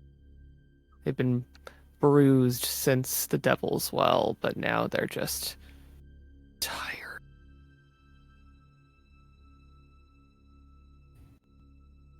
Al, who is relatively spry by comparison, will be marching right up those stairs towards Barlow. There are going to be some of that entourage they see your intention and they get in your way. Yeah, I think Al just doesn't stop walking. They're gonna try and stop you from going forward. If you want to get through them, you're gonna need to make a control roll. That's fine. Question. Is there a world in which I can use bending spoons to grab one of their weapons to make it a little bit safer? I'll allow that as a help action. That's deal. All right. That can be the help here. All right. Oh wait, I can't spend the drive. Never mind. Oh, Well, I promise. here I will let you help. You're not going to be able to use the bending spoons portion of it, but I will let you do shadow fuckery. I was gonna say, I'm Or good. maybe not. I rolled This will a be for 6. flavor then. This will be for flavor then. Yeah, Lovely. sorry. I've rolled 3 Okay. 6s already. I feel like I'm cheating, and I'm not happy about Broken. it. Bless Listen, those I'm not going to dice. complain about not having to spend a drive. Yeah. So yeah. Al, you're not going to be stopped by these fucking low-level I think goon-ass I just want mafia to men. throw one off the stairs. Just And so you one do, hand, just- I love it. Now I have to dodge him. yeah. And there's the crashing sound of them hitting below. It's not a far fall. They're going to be fine. But it is a loud crash, and a silence falls over the bar. Yeah, and I think when that silence hit, this is when Al gets right up in Barlow's face. In a way, you've never seen Al really square up with someone before. Al's usually very chill in a corner, and squares up, seething, and just what the fuck did you do?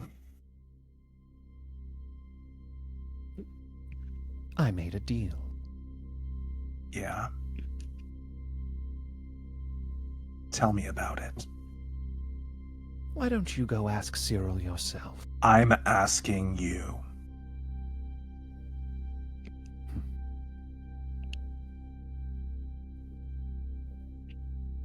Cute. You hear the sound of guns clicking. Not just the he hears three the around sound you. of the rest of the bar, yeah? Not the rest of the bar, but enough of the bar members, including the bartender.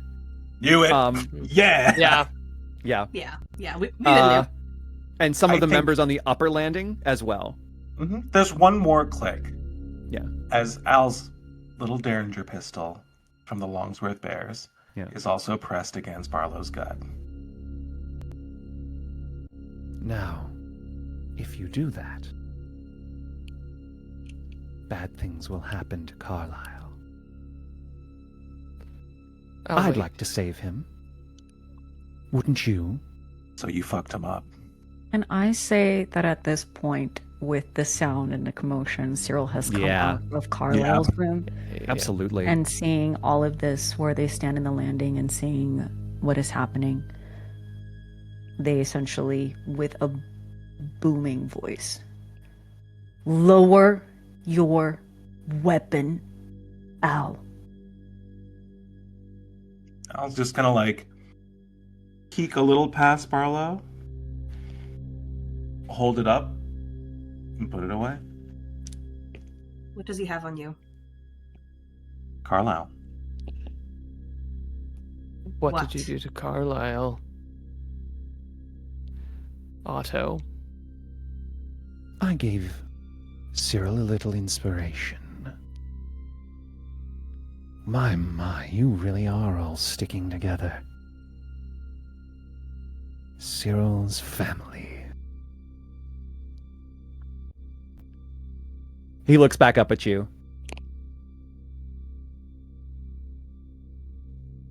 Pride. This is what it feels like. Come find me. I'll be in Groundswell. You're going to actually do it. You can see her again.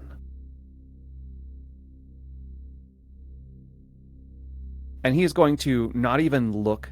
He just moves past you and goes down the stairs. Paxton just stands stunned. His entourage follows him out.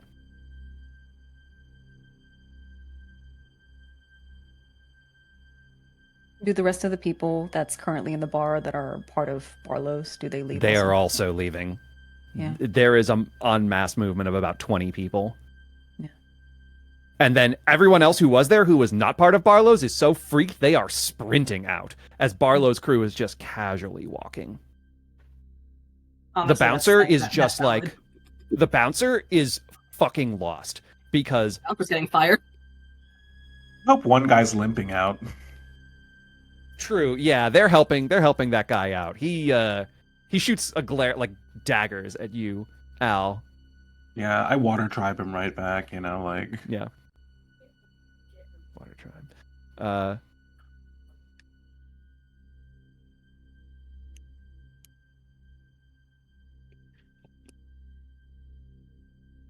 It's just the four of you. Well, we might as well What did he convene. do? So let's. What did he do?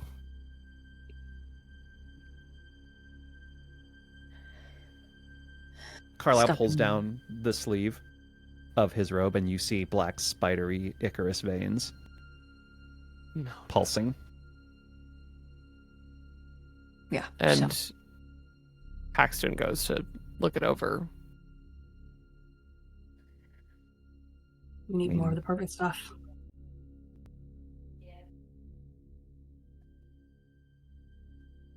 Give him the fucking vial.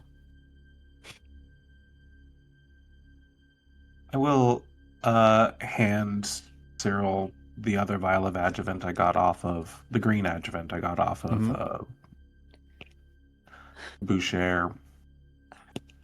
You can give that to Carlisle if you want. I thought he was done with you. I thought... What happened? I wouldn't give him Viridian.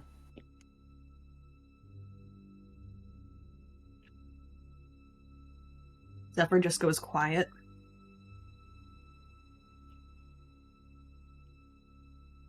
And then, after 10 or so seconds of stunned silence, just pulls you into a tight hug.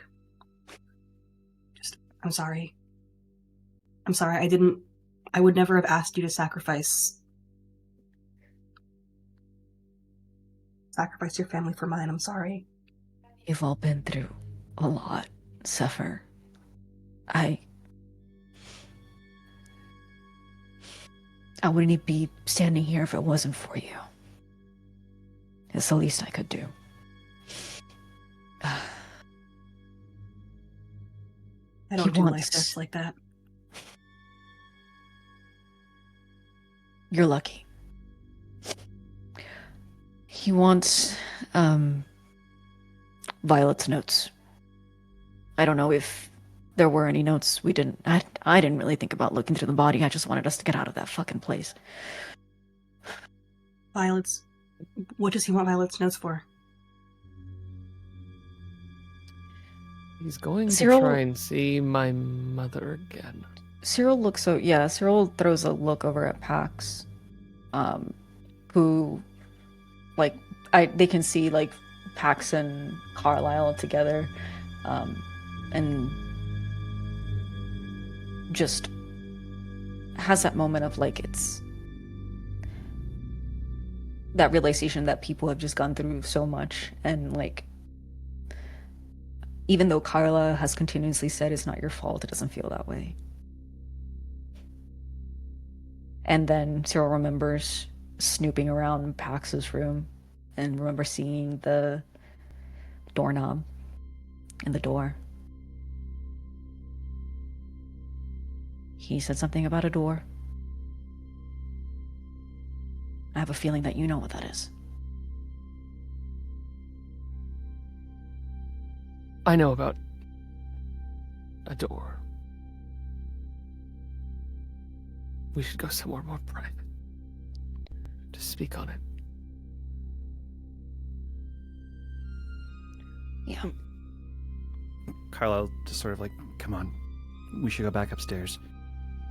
Also, Yes. where the hell is Theodora? Got replaced by a goon. Go look for her. As Carlisle takes you all back upstairs, there's like several doors in this hallway of dressing rooms because there's like other people who work there, and you go through a few of them, and you finally find one that's like locked. And I'm not going to make you roll for this, Al. I think there's the power that you're possessed with right now with Fury. It just like snaps the lock on the door. Oh yeah, Jessica Jonesing it. Just like and then just like pushes the door open. Theodora is tied to a chair in here and gagged. Oh. And she looks a little bit like both equal parts indignant, but also like she a little conflicted. turned on. No, there are two cats asleep on her lap. Okay. So she can't move even if she weren't bound. She's just kind of like Yeah. looking It's down. against the and she law for looks her at to you come move. in, and So she she's looks like it's illegal. yeah, she looks like a little furious, but also just like keeps Aw. looking at Rhyme and Reason with like annoyance. I love how Barlow was like, make sure to put the cats in there too, guys. Okay, we're not hurting the cats. Not hurting the cats. Listen, Barlow, even Barlow has cat limits. enjoyer. Yeah. We also, I think, we put a line for like no harm to animals. So like, Yeah, we'll of just have course. to- But I'm gonna say Otto Barlow, cat enjoyer. Yeah, Barlow agree. also has a line for harm to animals. That is now Yeah. canon. It's canon. Yeah. So I think Al will gently scoop up Rhyme and Reason, hand them to Zephyr, and be like, "Can you bring these to your aunt?" And then start to Yeah. untie Theodora. I will go and bring the cats to my aunt. Just like one Yeah. cat, one cat. You see, as you take them downstairs, you see your Aunt Abby like roll over as you come in, and like a true smile, like tired as she is, like just bursts across her face, and you watch as Rhyme like jumps out of your arms and just jumps onto Abigail's like chest, and then just does the meatloaf thing and sits on her that way, and just starts purring.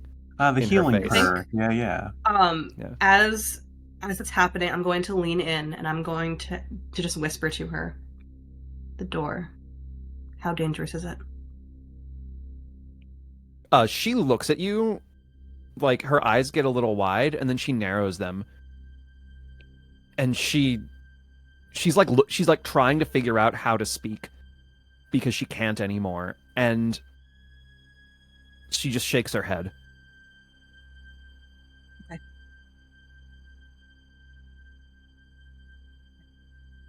I'll be back.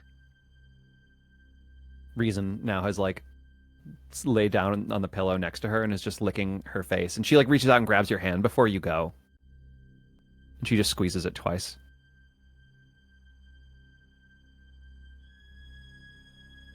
What's that code for, Dan? That's not code. That's just This is love. How nice. How I will rare give her in two this game. squeezes back. Yeah, okay. And I will, after like a couple of minutes have passed, I will also be Morse coding safe to my other aunts, my entourage, and then return upstairs to. yeah. As you let Theodora out, she is like gone now over to Carlisle and is like trying to is fussing over him, and Carlisle is like pale still, obviously, but is just kind of just like, it's like, I'm fine, really. Just you don't have to, you don't. It's don't worry. And she's just like, you fucking kidding me? What the fuck? I thought they were gonna come in here and blow your brains all over the bar. Like I thought so many things. Everyone okay? Yeah, we're good. Carlisle's a little dinged up. Oh. All right, I'll go He's in get good the good liquor. hands. Yeah. Yeah. Good liquor would be nice. I'm gonna get the good shit.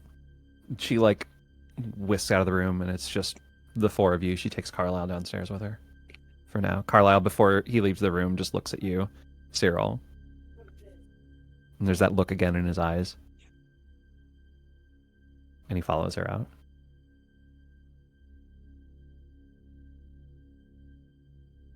Cyril.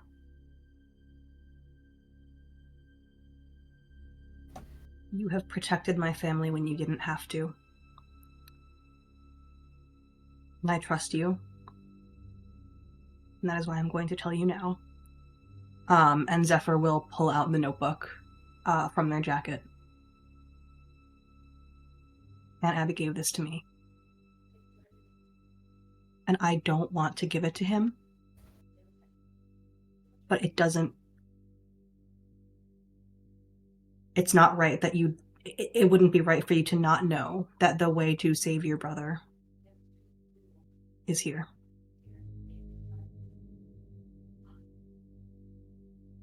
May I see it? I will hand it over. And Paxton is also, since the door closed and people who maybe shouldn't see his weird shadow hand are gone, he reaches out with his hand made of raw shadow to take these notes.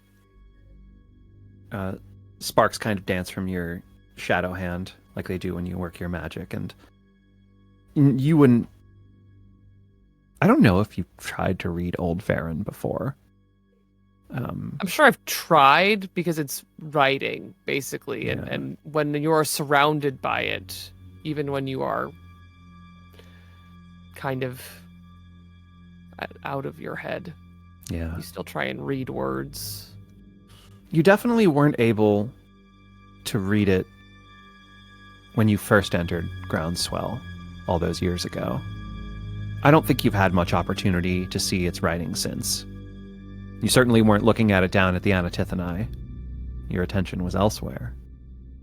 In this moment right now, what you see are threads dancing before your eyes. And it's like they're spelling the words for you.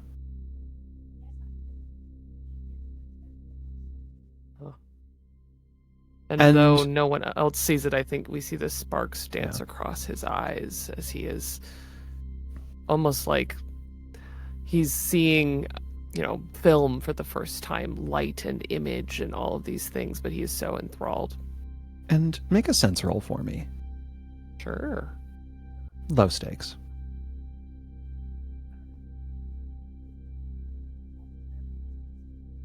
I do have extend your senses when you make a sense roll to understand more about a phenomenon you've encountered. Also, add the number of dice equal to your current intuition resistance. Please do that. Yay! Because you've encountered this phenomenon before. I fucking hope so. Oh, yeah, that's a 6. Let's go.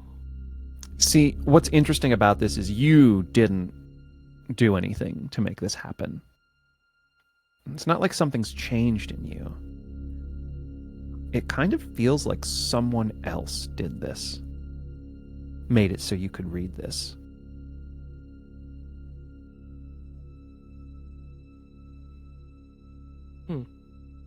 But you are going to gain some of the same information. And as you flip a little farther, you gain a little bit about the door. It appears in Groundswell once every 10 years or so. Violet's narrowed its location down to a few places. But it is all within a short distance of the Anatithani. And there are other notes that you now have time to read that Zephyr didn't. Crossing the threshold of the door is not something a normal person can do. Violet refers to the legends of Iomene and how when she passed beyond, it took her shadow, which was the creation of a beast called Iomene's Bane. That was part of the fairy tale that was taken from the Unabridged library. There's conjecture that she makes afterwards that reconstitution theory might enable her to go beyond the door's veil. That she figures without a shadow she couldn't guarantee that she would return either. But part of the reason it seems that she desired her shadow back for reconstitution theory was to make it beyond the threshold of this door. Mm-hmm. She wonders if there are other ways past it. If perhaps, I think this is where you discover that the initial purpose of the Duskmouth, what became the Duskmouths, was an attempt to create the same kind of conditions. to allow someone to pass this door. What happens if you have more than one shadow? Interesting question. Certainly something that was a she- Jen question, not a Zephyr question, because Zephyr's not currently reading. But Okay. Well, interesting question. When was the last time the door was seen? Is it in her notes? She reports seeing it 20 years ago. Mm-hmm. She thought she had a lead on it about 10, but she wasn't able to locate it. Mostly because, and she makes note of this here, the place where it was 20 years ago was destroyed. And she wasn't able to find her way back there at the time. But she notes that she thinks she's found a way in there now through the underground caverns. Or she thinks she discovered which like ruins it's buried under. She does note she didn't personally see it 20 years ago, but she received word for it. Yeah. And how she narrowed the general range. But now she thinks she knows. Or thought she knew. Past tense. Yeah. Rip Violet. yeah, rip in pieces. F in the chat for Violet, please. F in the chat for Violet Boucher. No. No. Violet can get an L in the chat. L in the chat for Violet, please. As he starts to lay that out, he also begins to pull out from his bag that I think he mostly left here, the pieces of that murder board from the chapter house, and he begins to just lay them out where he can. Is he sharing the information that he found in the book? He will once all of the things are out. Well, Al He's offers never been everyone one cigarettes. for subtlety. Fair. And I think as you're laying them out, at one point, seemingly out of nowhere, Zephyr just... Did you feel the cold down there? I felt something on the way back, and he kind of flexes his hand. It felt like it wanted to stay.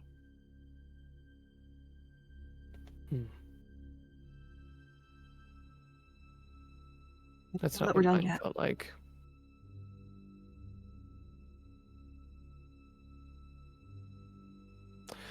All right. Doors. Doors. And he begins to tell, I think, everything from the beginning with Dr. Boucher's notes.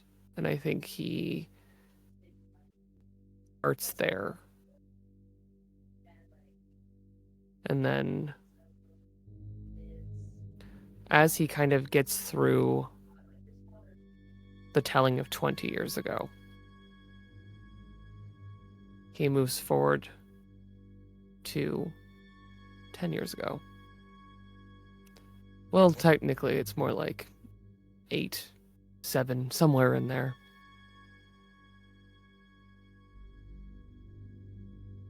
I happen to be below in the ruins. And I found this, and with his shadow hand, he points to the drawing of a doorknob. The same one that he manifested before your eyes.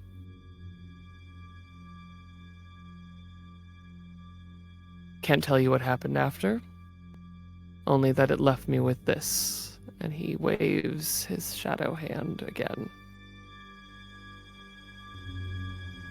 And the ability to understand more.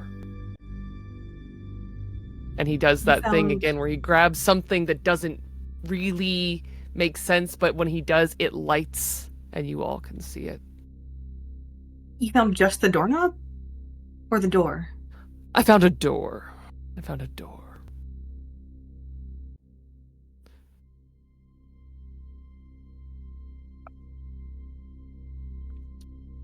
The door that goes nowhere.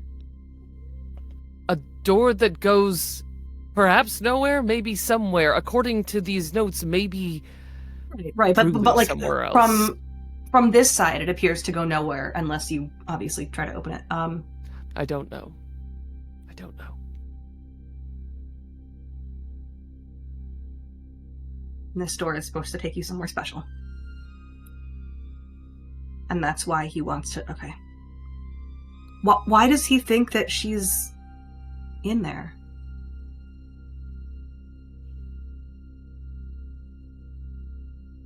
My cat just farted. I don't know. I don't know. I'm going to be completely honest with all of you.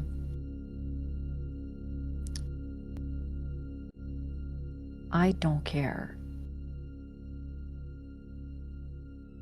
about this door. I don't care of what's beyond it. I don't care about what it does.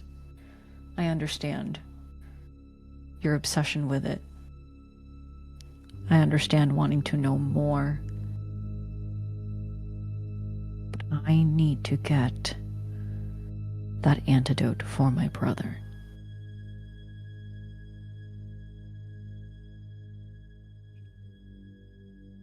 Like, real talk, what's the bad thing that happens if we give him the door? That's what we don't know. I mean... I personally don't care. But what if he gets the door, something horrible happens, and we all die, including your brother? We don't know what the consequences of letting him through that door are. But I know the consequences of what could happen to Carlisle now. We'll give him the book and then we'll punch him. I Then can do take my it back. best to mitigate. We copy the Go book with it. before we give it. We need to have the information, too. It's a good idea. I'm not going to stop you from giving him the book, but we need to have a copy of it. Days. How much is in the book, Dan? Like, how long do you It's think a it long would book. feasibly take? Okay. Like, like- there's decades worth of notes in here. You Yeah. rolled high enough for me to give you the pertinent information, but like, Mhm. it even if it's like a small hand-sized book, I think Violet Al's had gonna- How exceptional much- penmanship. How much is relevant to the door? Some of the more recent parts. Okay. Like, enough that we could theoretically rip them out? Or copy them? I'm gonna raise my hand real quick though, and Al can be like, is there a way that you can just like, I don't know, dip it into your shadow and have it remember for us? I Is have that a turned to thing? look at my shadow. Is there a way for me to... Can I dip a book in you? I don't know. All this shadow shit is really over my head, okay? The, I'm just the trying to help. passenger like manifests as you ask this question, and you see it just kind of like, we do not understand what you mean by dip. Can you help us remember? I mean, What's in aren't this book? you her shadow?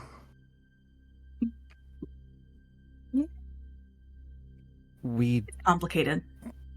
do not maintain her knowledge.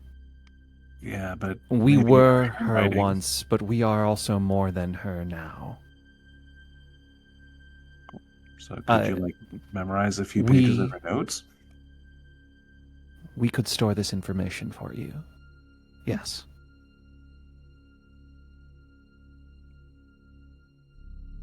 Al looks Like, really dip pleased it in with you, himself. or... Like, do we have to, like, dip it in you, or, ask can- you on it? We Dip can, you in it? We can read. I'm not illiterate. Okay. Great, we'll help the shadow read the book. What an experience. They just sort of like, what you're gonna have to do is you're gonna have to hold it up and like turn the Yeah, pages. yeah. They can't physically interact with Absurd. it Yeah, unless yeah. you like try to like, you know, do things with it. Although I could certainly like, perhaps we can do a little spoon bendy like flavor text here where you know, you're Yes, holding it in please. shadow hands and it's like you see like tendrils or appendages like grow like over the back of Zephyr's hand, Yes. flipping the pages. This is so ghost coded. I know, this is very ghost coded. Yeah. As that weirdness is happening, also Paxton just says, I can also go with it as insurance. Wait, what? What do you mean as insurance? With the book. I don't tell Go him and- everything I know, and we let him rely on these, at a guess, insufficient notes. I can go, maybe guide things. I have reason to believe that he might listen to me. Puts you in more danger. And selfishly, we need you.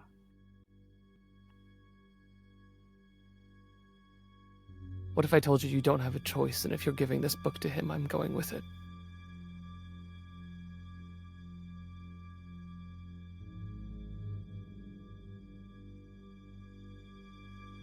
And as well all go. I'm If something going to horrible find comes it. out and we all die, then let's all go. There could be anything in there, you're right. But if it can do what's happened to me, I fear what would happen to him. And if he means to Imagine him with the shit that contact you my can do. mother, my mother wasn't exactly a wonderful person.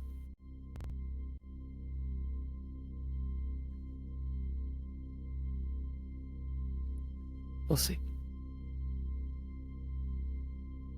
What exactly were the terms of your agreement with Barlow? He just wants Violet's The notes. books, right?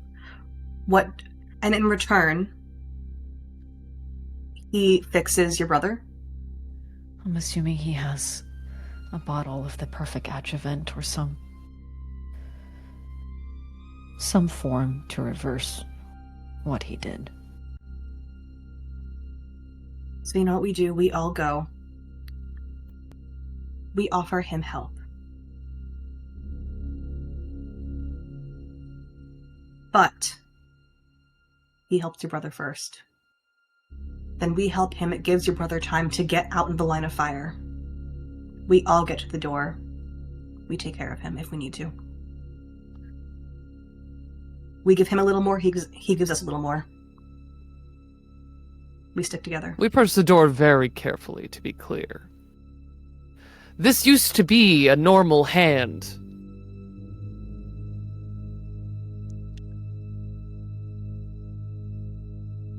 That's all well and good, Zephyr. I don't think he's going to do anything until he has the notes.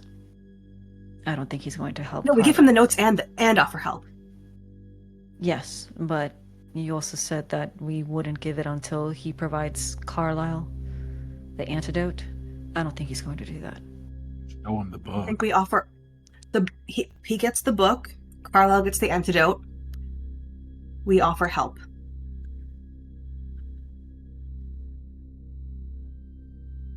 And he's going to believe us because we all have a stake in this.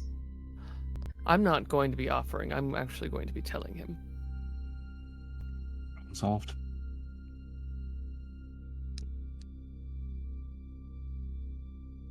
I want to know about this store. Pax has an investment in this store. You need to get rid of Barlow and not have to deal with him anymore. And that I don't need to get rid of Barlow. no, I but you want to get Here, I just want my brothers returned to the health that he was. I involved him in this. and this is how I don't care what happens with this door. I don't care what knowledge you all seek. I wear this fucking pin because I owed you my life. And I've grown attached to all of you. And I understand the stakes of what we're doing. But everything changes the moment that my brother gets brought into this. I don't care what any of you do with this fucking tour. I just want to make sure that my brother gets the antidote. We'll make sure of it. We'll get him the antidote. And if not, if somehow Barlow isn't a man of his word, for once in his entire life, we'll find it. Even if we have to go all the way down and swim down to the Devil's Well. Hey, Dan. Mm-hmm. Is there anything in that notebook about the formula for perfect judgment? No. Damn it. And on this note, we're going to go to our break. The camera pulls back out of this room, and we see outside the door Carlisle listening. And we fade to black. So everybody, go get something to hydrate with. Stand up, walk around. Get yourself a happy snack. And then we'll see you on the other side of the break. And it'll be sunshine and rainbows. Leave you. That's so valid. You don't have Carlisle's to gonna lie. do something stupid. We'll see you in a bit. Carlisle's gonna do something stupid.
And welcome back.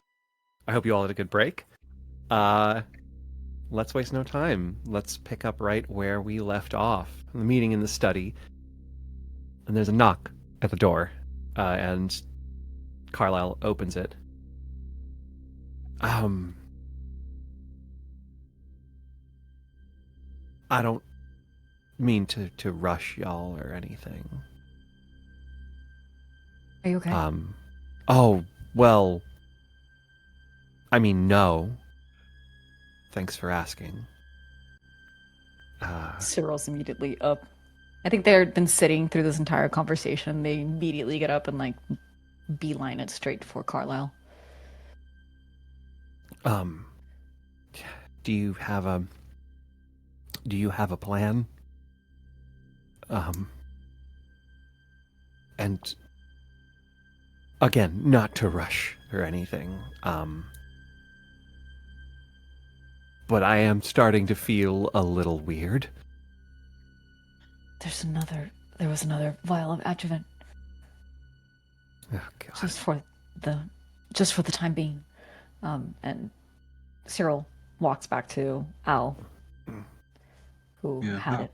Al hands it over. Here, this should help. I don't know if you have any. Have any? The vial gun bullshit. We can. There's a medical kit. I can. Okay. Yeah, we have a plan. We do. Okay. Good. I'm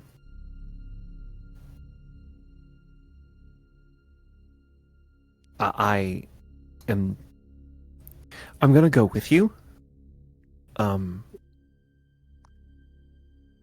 I don't think that's safe. Better to watch him get administered with the perfect stuff. Confirm it with your own eyes. It'll But happen once it's faster. administered. I don't think I'm safe anywhere. And if I am putting together some of the things that you told me, other people aren't safe around me, right? The good news is, if you're going to be safe with anyone, you're with the right people. Yeah. That's fine. Carlisle comes with us. Cyril, can you go talk to Theodora and get the needle so we can do this thing before we go? Yeah, okay. Sure. And Cyril doesn't question it. They'll go. I need you all to promise me something. Figured. Yeah. Do you know what I'm gonna ask you? Is it keep Cyril safe? Well, yeah. If this doesn't work, if you can't stop me from... Cyril won't do it. I need one of you too. I got you. Thought you might.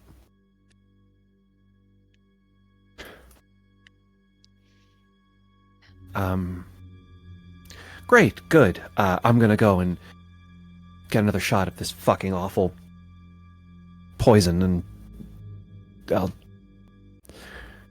Yeah. I'm funnier than this, I swear to God. And he just walks You out the are. door. He is. He's gonna go down and find you again, Cyril.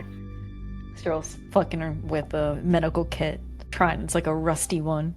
It's like, let's get this fucking thing open. And finally, like, they yank it open. For the sake of nobody getting tetanus, Yeah. the inside. Yeah, exactly. It's Yeah, like, the insides are clean enough. I think there is that joke, like Cyril, as soon as they see Carla come down, it's just like, well, if fucking poison won't kill you, tetanus might. I'll take the risk, okay? And he sits down and he just drops the sleeve again, and you can see that like pulsing darkness in his arm.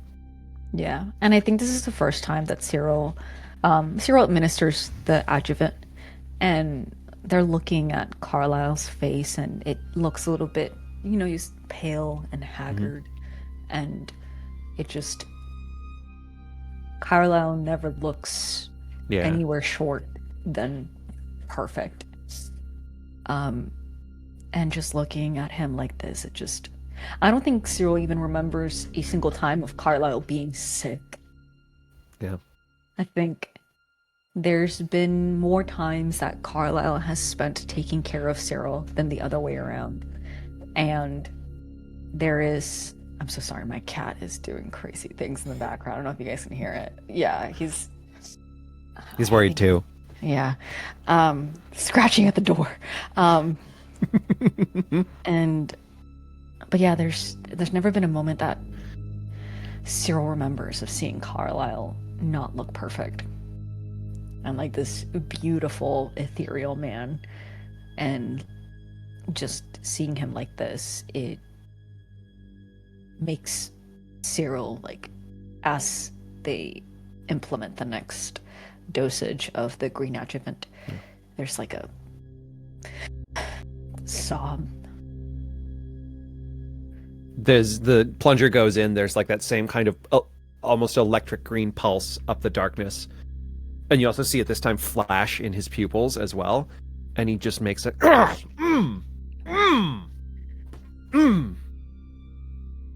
Ow! Fuck.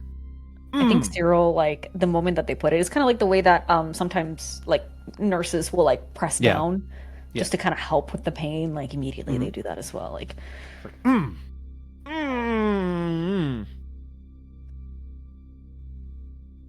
Ow. I think that means it's working. Yeah, you know what? I'll take that. You're right. That's good. It's good. I'm fine. I'm good. I'd be alarmed if you were totally fine. I'm lying. I'm obviously Yes. lying. Yeah.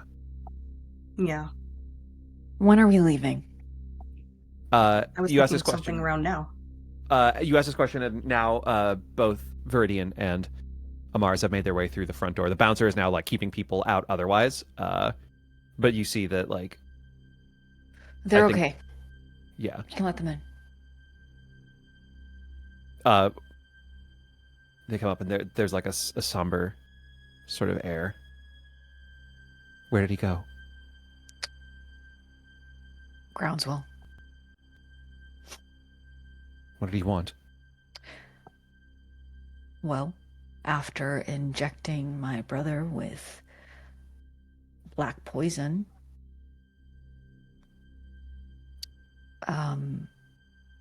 he demanded that I give him Violet's notes. Why does he want those? Door. He wants to find the door. A door. All of you do not miss the look that passes between Viridian and Amaris.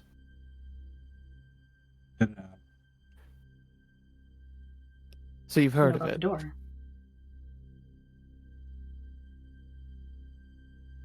We're familiar. What do you know? It's incredibly dangerous. Naturally. Oh, we got that part. We saw it the very first time we encountered the famished all those years ago. 20 When it years just- ago? About.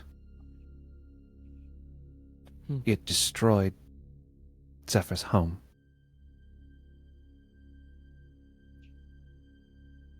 It's buried under your home. And Paxton looks at Zephyr. I forgot about it.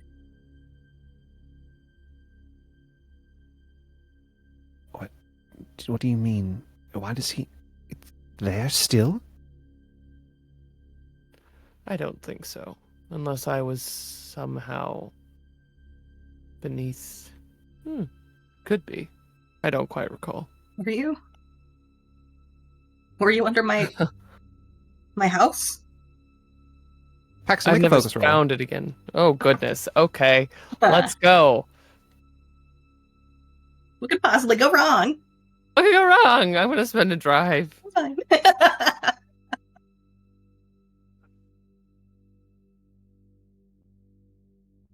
Jesus. Motherfucking Christ. Well, I'm going to take my drive back because on my gilded is what I'm taking, and I need you to know that my gilded is a 1, and there's not anything to make that better. No, there We isn't. had 1s, 2s, and 3s. F in the chat. Oh, So yeah, take your drive back. You don't know. Like, everything's a haze of alcohol and scarlet. It was a miracle Yeah. that you remembered certain places when you saw it earlier. It might be the case that if you saw areas again, you'd probably remember it, but, you know, as much as that door has haunted you for 20 years, getting to it specifically, that... Never found it again. Yeah. Honestly, well, I mean, it's incredible I've found anything from that era. It's amazing I still own clothing from that time.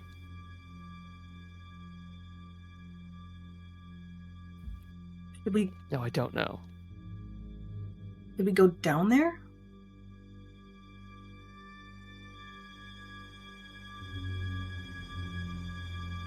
Amaris Maybe grabs there's you by the shoulder, or by, like, the elbow, when you say that. Zephyr, Is there any way I can convince you not to go to this door?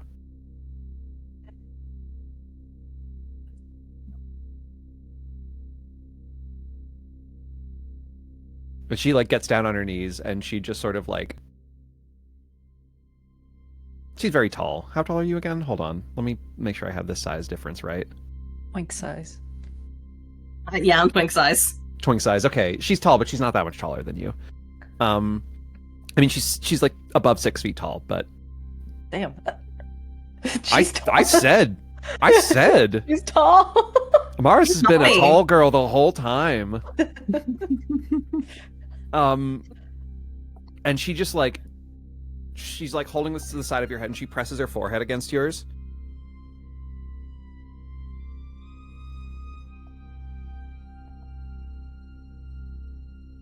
That door took everything from you one time. I'm afraid. The door is what? The door is what happened. It was there. And it was there.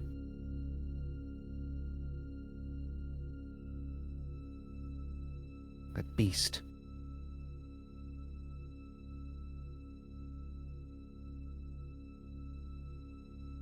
Your parents See were it good through. people.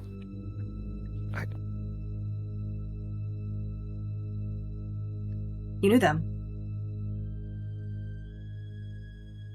Your father served with my father in the military.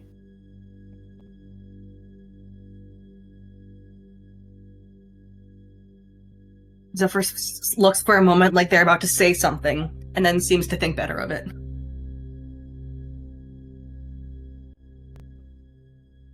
When they came to us,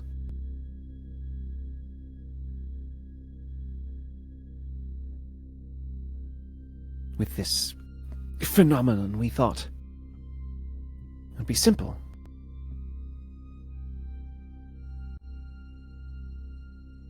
They knew something dangerous was there. They knew something potentially dangerous was there. I lost a friend and my eye. Why did they stay? Because they believed in us. And we failed them.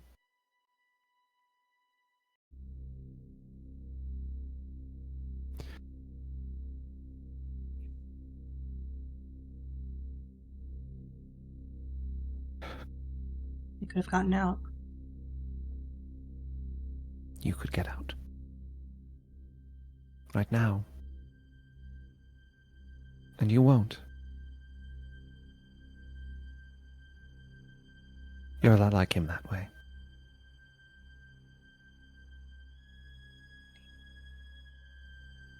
I will just pull her into a hug.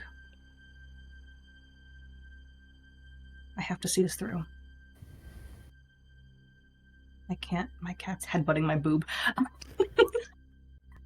Cat, please. This started in my house. I can't ignore it. I have to see it through. I understand. But you too. And Abby. Help it. Thank you, Cass. You have to you have to get somewhere safe, somewhere I can meet you afterwards. This thing has already taken one family, it can't take another. Viridian comes over to you. And she's like, just squeezes you in a hug. And go outside the city. There's, we have some friends out there.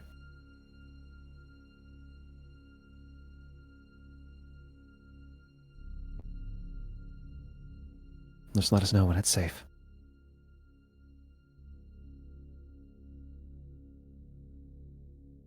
Thank you for... Well, in case, thank you for being the best moms.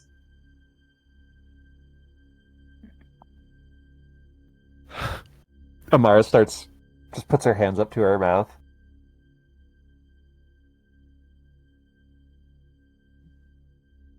Green has always been my lucky color. Hope it'll keep being mine. And I will pull them into...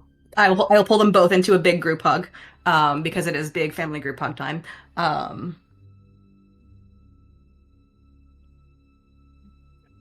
See you soon. I'll get the hell out of here. They're gonna turn, and when they break the embrace, they're gonna look... Amaris is gonna look at you one last time before Viridian has to shuffle her out the door and back into the night.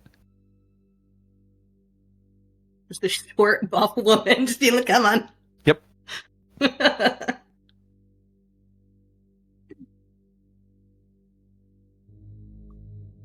Zephyr's just going to take a minute to collect themselves, because despite the strong face they are putting on for their entourage,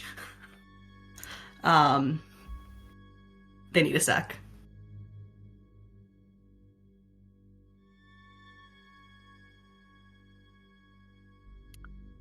Let's go find a door to nowhere.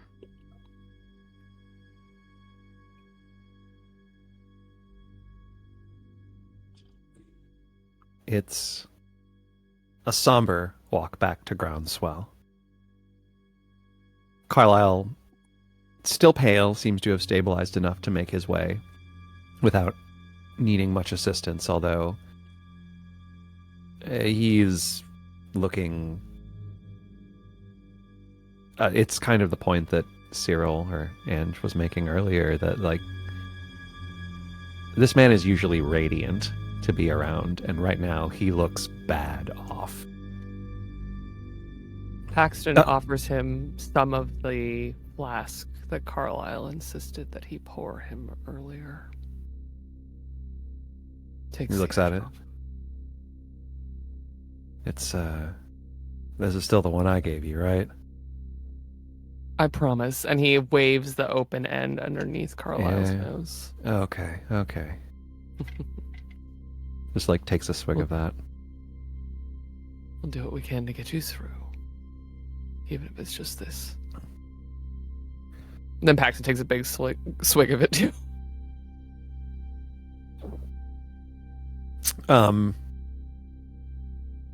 We're deep in the night by the time you get back to Groundswell. And when you make it back to the ruined building area, this area that was never rebuilt, it's not difficult. It's not difficult to see and find Barlow. He and his men are waiting around the fence of what looks like it used to be a graveyard. The tags. You see... Actually, make a survey roll. Okay.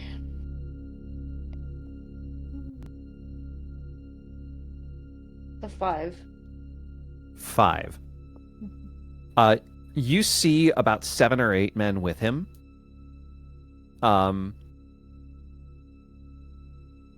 That's about what you can make out. The graveyard tags, the tags on the gate, are flapping in a breeze. The breeze is actually rather strong. It's the first sign of a storm coming in. There's a soft rumble of thunder in the distance. Barlow straightens up from leaning against the fence and puts his hands behind his back. As I thought. Proper motivation. Do you have what I sought? Do you have the antidote?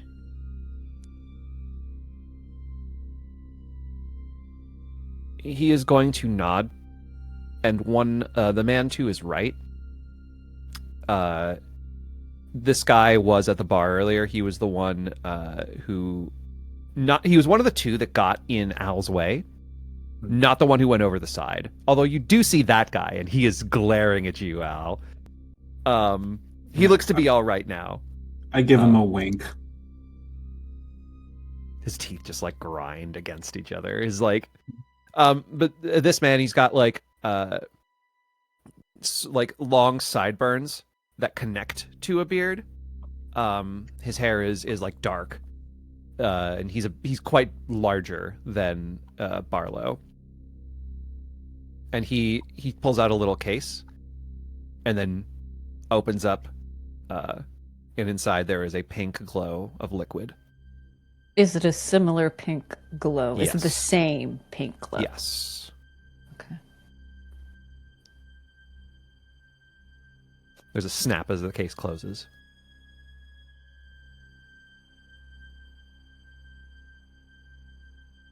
Do you have what I want?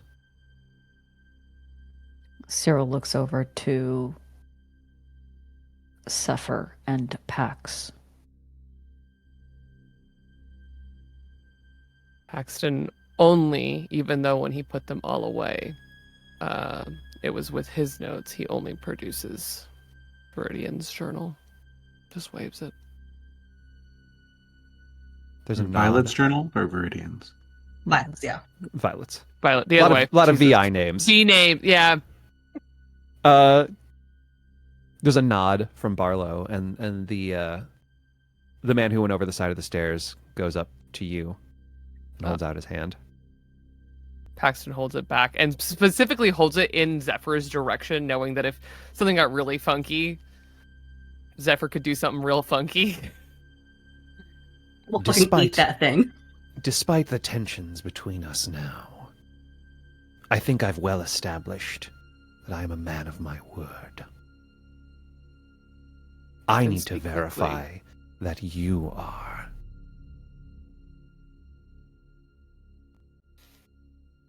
Paxton looks to Cyril.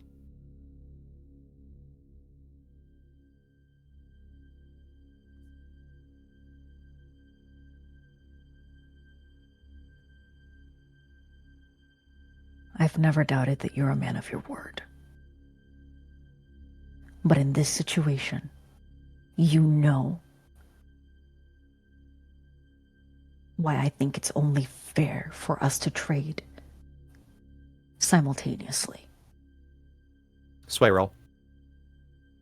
Can I help? You may. Add another How are die. you assist? What do you do to assist specifically? Just so I can. I mean, be ready. besides holding the journal obviously hostage, also Paxton is pretty much singularly focused when he's not looking at Cyril specifically to indicate that he cares more what Cyril says in this moment. He is staring daggers through Otto Barlow. Phenomenal. Auto v auto. Okay. I have 3, and I have only 1 more drive in cunning, and I'm like, I might as well use it. Yeah, you might get it back. I might get it back. You might get it back. Okay. I'm using my last drive. Hey, if I get punched, I do get it back. I can punch you. Double 6s.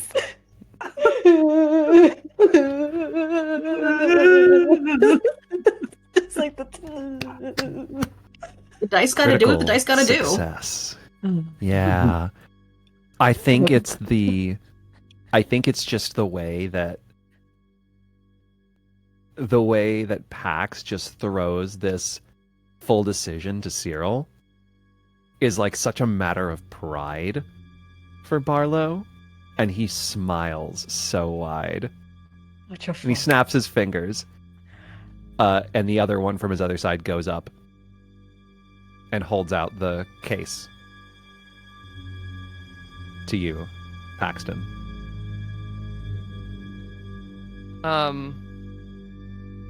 Paxton puts his fleshy hand on the case. Mm-hmm. And though he is gloved in his shadow hand, he holds that in that hand. And as he does, he is also just... We kind of see in his vision how in one hand he is reaching for that, but in the other, every thread that he can see, he is threading this notebook through so that should something happen, he will literally yank his hand back and explode the whole situation, but he gently just hands it out. Yeah. The man takes it. At the same time, the other one releases the case. And then Paxton takes it and throws it to Cyril. Seals Cyril it, immediately. obviously. Yeah. You open Cyril it? was a hair's breadth away from sprinting over to Pax to grab it, but catches it. It's an auto. You open it up, and it's an auto injector, so it's the same as you just press and go. And then just goes over to Carlisle immediately. Okay, it's gonna hurt. Probably gonna hurt more than the other ones. Okay. Okay, all right. He's just looking at you. Then... Deep breath. 3, 2. Ah, fuck! And there's that shock of violet fuchsia across the mark that's pulsing, and you watch as it turns from that spider web of veins into scar tissue as the flash shows in his eyes, and this time he just screams out loudly, just a Cyril holds him. Pulls him through it, just pulling his head in and just cradling him close. And he's just like, his eyes are like wet, but there's like a little bit of color that's come back to his face. Okay. He looks down at his arm and he just looks at it. You feel warm again. Yeah. I need you to get out of here now. That's an ugly fucking scar. He shoots a look over at Barlow, and he's just like,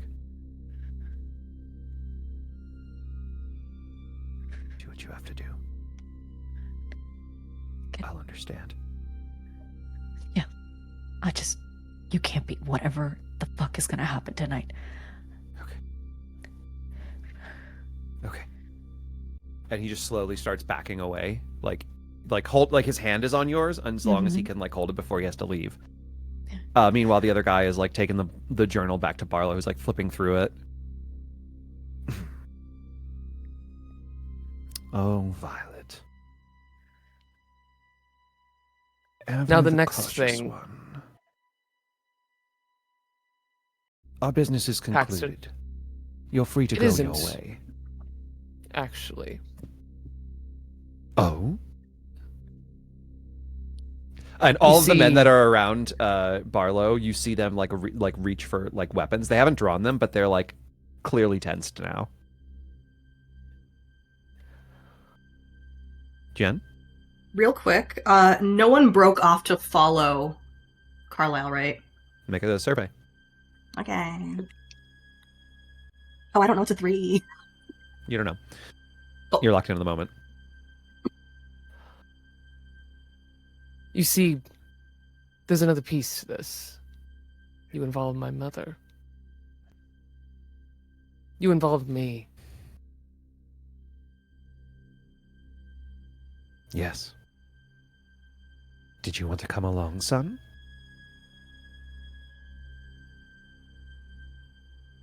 Paxton fully, it's like being punched. And he is already winded.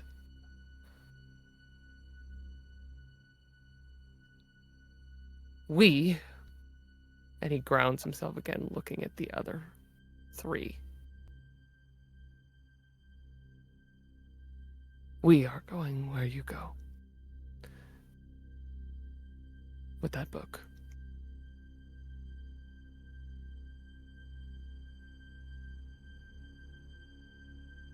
He's looking at you, Cyril.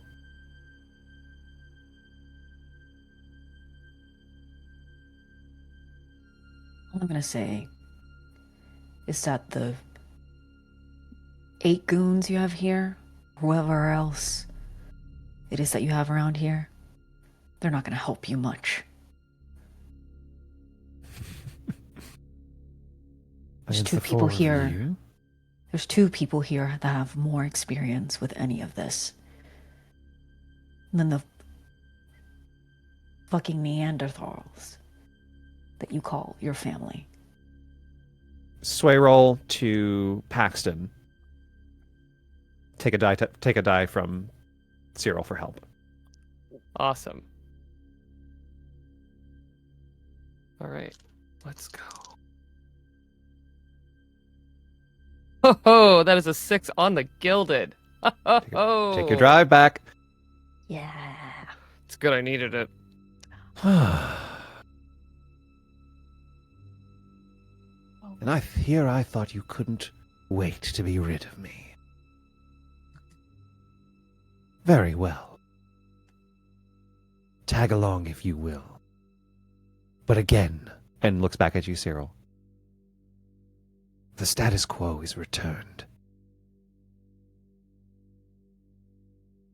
I Don't never break it. questioned it.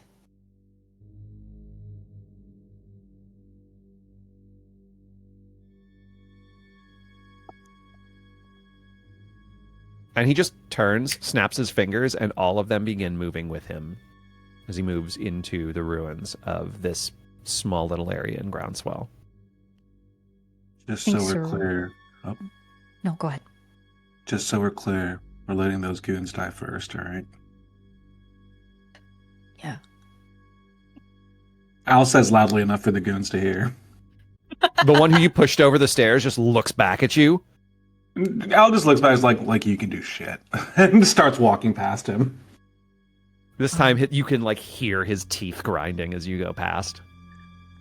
I think Dentist. Cyril would be the last person to go down only because they look back just to if there's any sign of Carlisle, like the silhouette of their body as they're heading down. Cyril wants to. They look like you see a shadow moving away in the distance, unhindered. Okay. The trek into this area of the ruins in Groundswell, it's not just, it's wildly abandoned. You don't find these places inside the borders of New Fair. Someone always tries to live somewhere, and there's other areas of Groundswell not far from here. Anyone who has any sort of geography, the Calanus Marketplace is just a little bit down the road, but this area, no, there's not even the sound of animals. It's just abandoned. Everything's in ruins, but most of it looks like it wasn't destroyed at once. It just looks like people left things. And now there's ivy overgrowing houses, moss in places, roads, little walkways, dirt sidewalks no longer kept up, and weeds growing heavily through them, and everything falling apart in disrepair.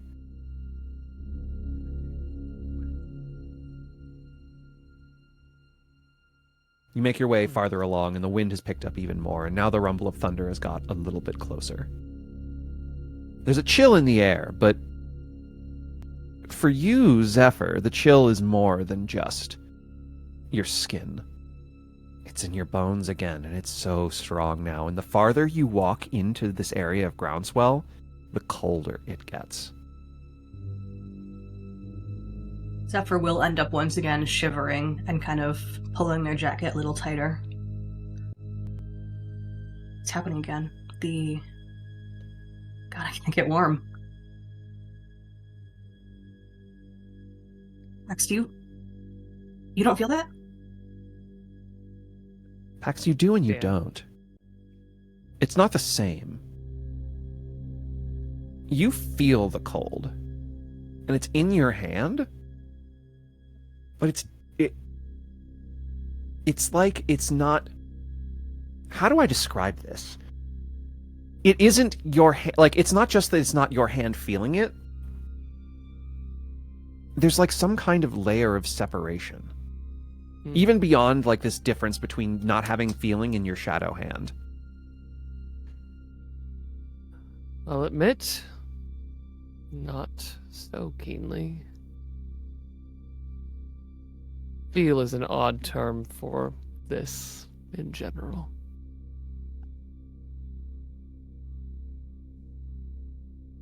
I'm wondering if we just keep going until I freeze to death. That's where we're going. Can I look at what's around Zephyr Yeah, you and see certainly if there's can. something indicating why they are so cold? Make a sense roll.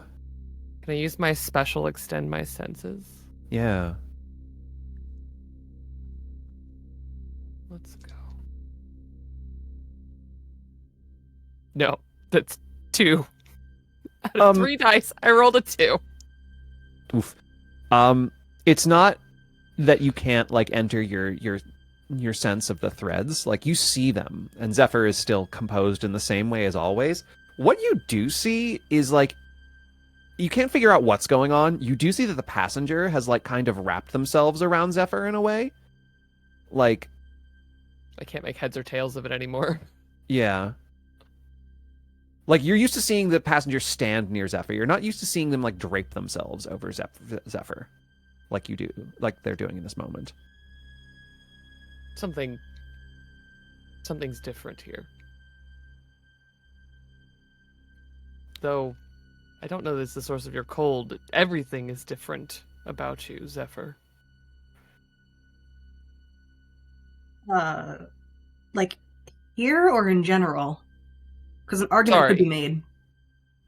Your passenger. Usually there, and Paxton kind of draws in the air a vague silhouette of what the passenger looked like before, kind of looming over Zephyr. Up there somewhere. And now it's like you've, I don't know, been caught in a spider web made of them. Look at my shadow. Do you feel it?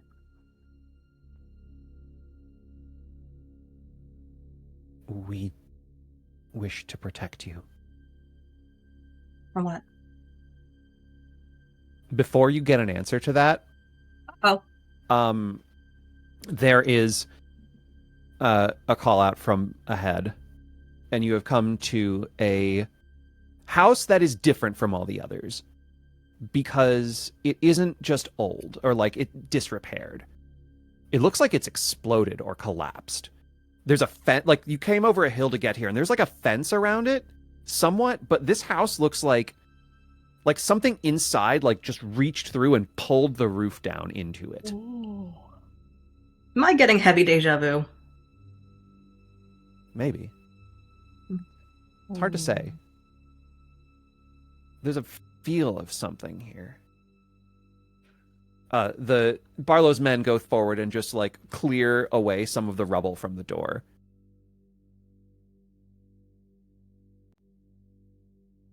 Coming? Right behind you, Back. Father. I don't much like the sound of that. You started it. Didn't I just?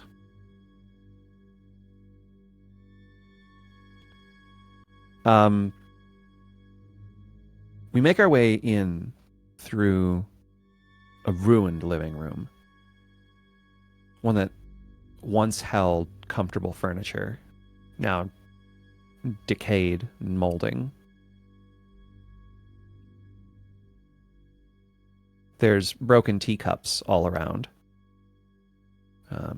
Stains on the floor. Ancient at this point. Some of the goons turn on little, or take out little lanterns, light them. As you make your way through the darkness and around, we see a stairway down to a lower level. That cold sensation is growing. But as the men make their way downstairs, and the light follows it down, just the sounds of boots against creaking wood. The chill doesn't abate, Zephyr, but it doesn't get worse anymore. You find yourselves in a wine cellar. Or at least probably what it used to be. You can see glass scattered around, dust and cobwebs clinging to broken pieces, stains of wine now caked into the stone, and other places where moss has grown over, and the elements have come in here as well because there is a gap above, like something crashed through 2 layers of housing. And you see, in the middle of all of the chaos, what looks like something so out of place as it is completely untouched, just an ornate door. Not in a wall, nothing in front or behind it, just right there in the middle of this opening in the cellar.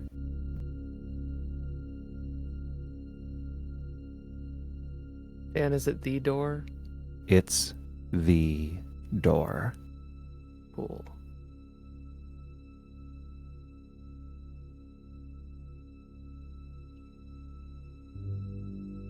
Of course I never found it again.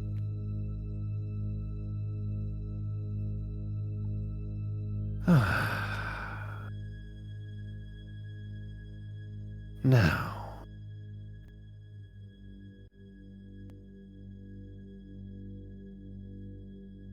you came all this way.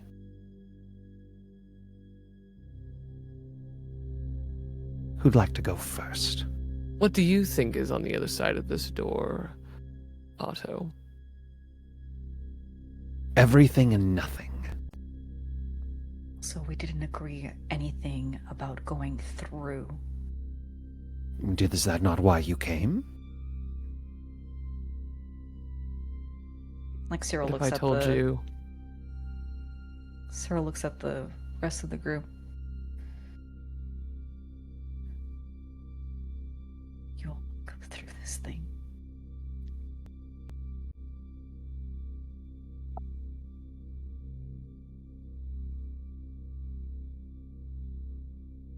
What But it if I was just told about you I've finding been it. through it?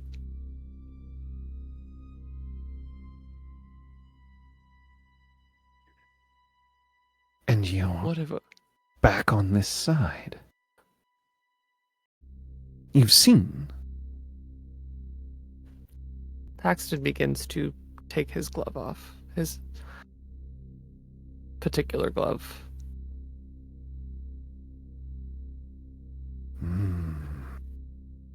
This Oh. is just a taste of what could happen to you.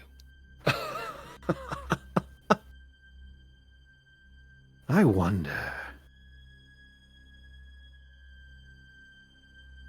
You see, Violet spent centuries trying to figure out how could she make it through the door and back.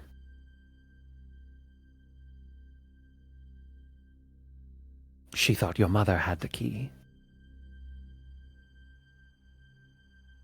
It turns out... Why? Why? Why she Why she did it. Why you both did it. I didn't do it! I would never. Then why didn't you stop her?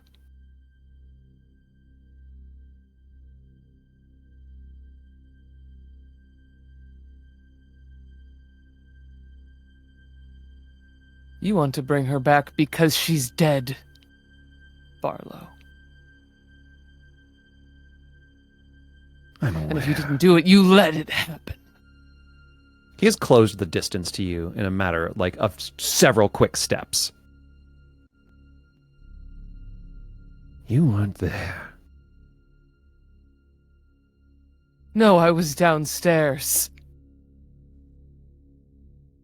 Hiding for my life.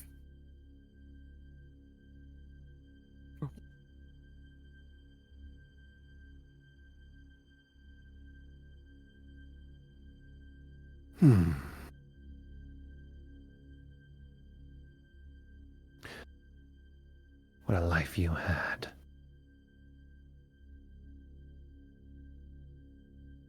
Do you want it back? And he just turns and gestures at the door. No.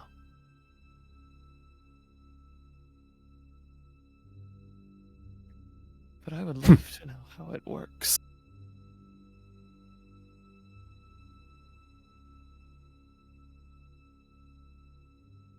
Interesting. How they did it. So go. Dr. Boucher was long of the conclusion that you needed more than just your normal humanity. Because there would be, and he gestures at your hand, a cost.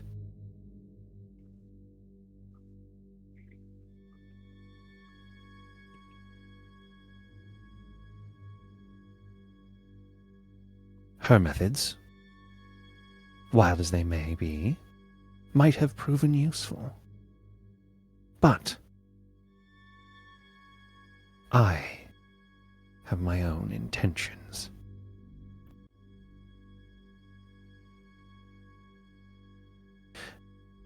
And he's going to go up to the door.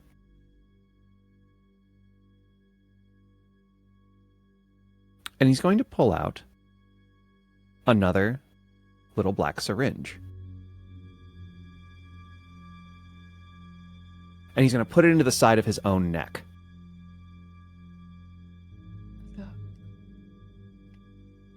What the fuck? He's going to smile. All for this. And he turns the doorknob and opens it. And there is a bright light that fills the room. And none of you can see anything. The shine is so great and so blinding. There's a high-pitched sound, almost like a keening. When you blink and clear your eyes, Al, you're in a bright white space. There's a campfire, you see. Mm-hmm. You make your way towards it. There's logs now around the campfire, like benches, little places to sit.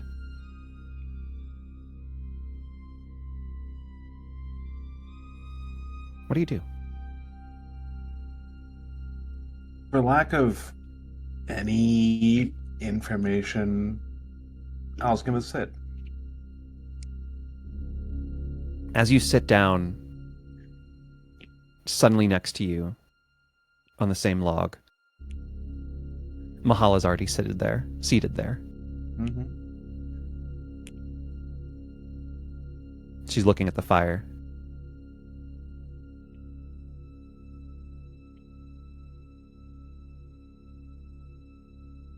You've been wrong since that day, you know? Since which day? This day. Yeah? The day you can never stop thinking about. And she glances over to you.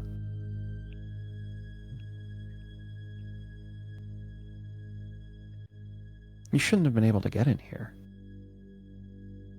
But here you are. I think it poisoned you. What poisoned me?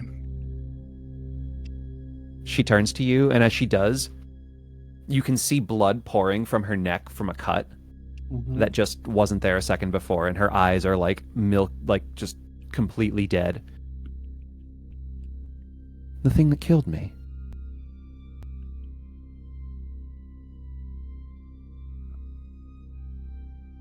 I thought it was supposed to kill me too, Mahala. But you didn't. You lived. Not by my choice.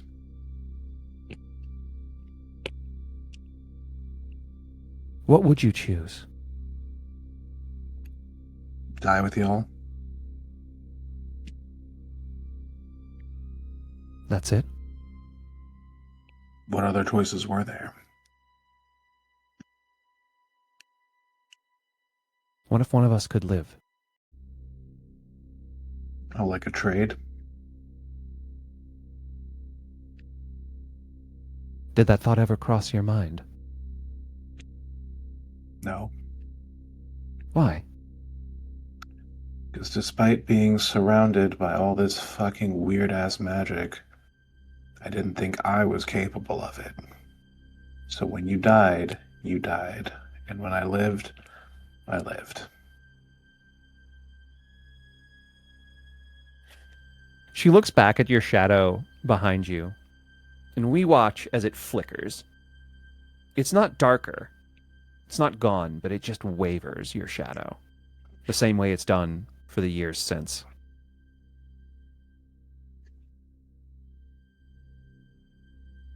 Maybe it's not that you're poisoned. Maybe something's missing. Okay. Like a piece of you. Mahala, there's at least 5 parts missing.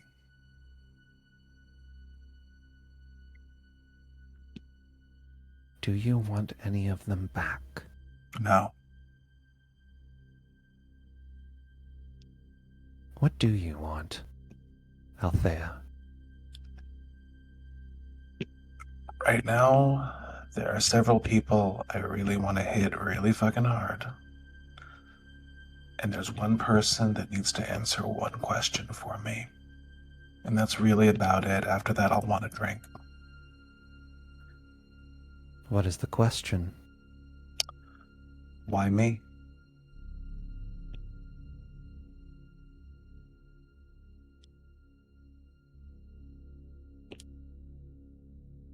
We sit here for a second.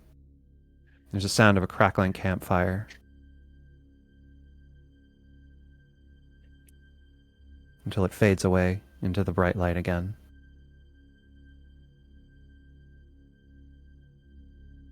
Pax.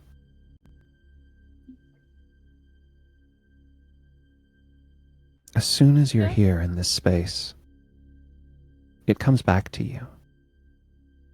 You've been in this space before. It was empty before, calm even. Right now, though, it's unpleasant. There's threads of ichor everywhere you look, cascading across the space like a gigantic, monstrous spider web.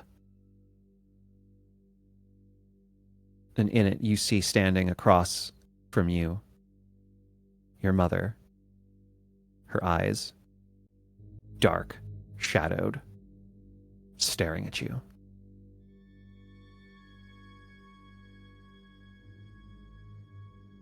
You were never supposed to come back.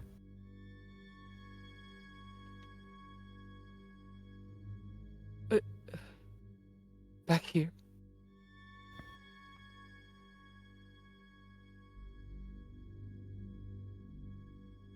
Was what you received not enough?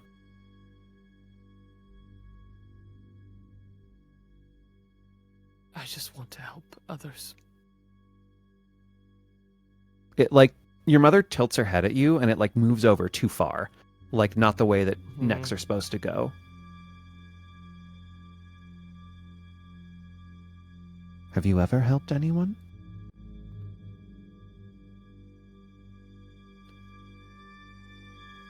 Once. His name was Julian. There is a moment as one of the strands snaps and falls to the ground, and as it passes over your mother's figure, it changes, and Julian is standing now in front of you, eyes that same shade of dark. Did you help me?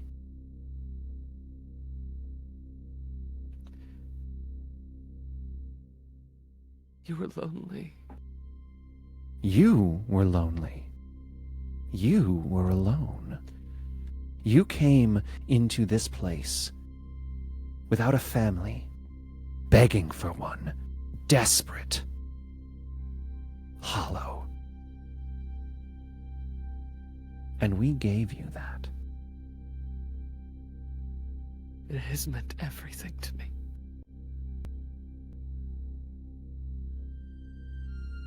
You blink, and suddenly Julian is standing directly in front of you.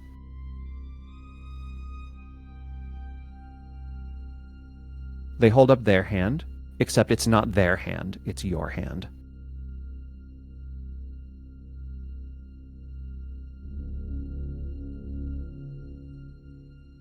You left this with us as payment.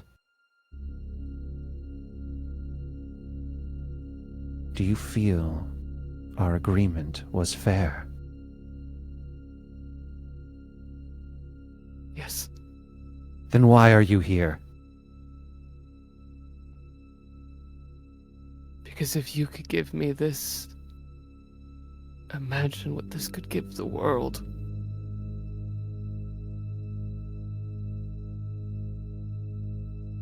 What do you want now?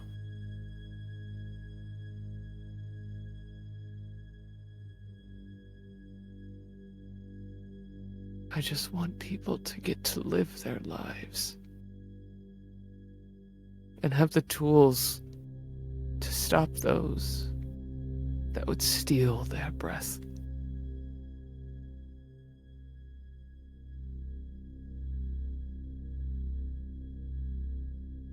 There's a sound from behind you, and you turn, and it's Violet. The same shadow across her eyes, the high, tight hair. But do you not also steal? And she holds her hand up from her ribs, and just there's a puddle of blood in it. You stole first.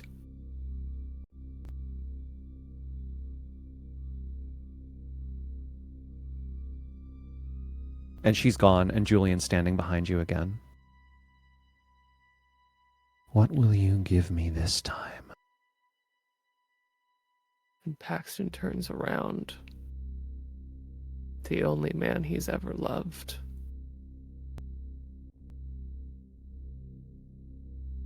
You know I'd give you anything.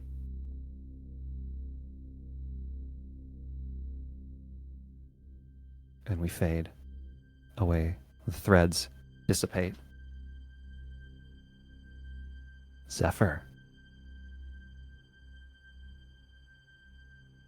You don't recognize the person standing across from you. It looks like you, but older, a little taller. The man just smiles and waves for a moment. Stares at you.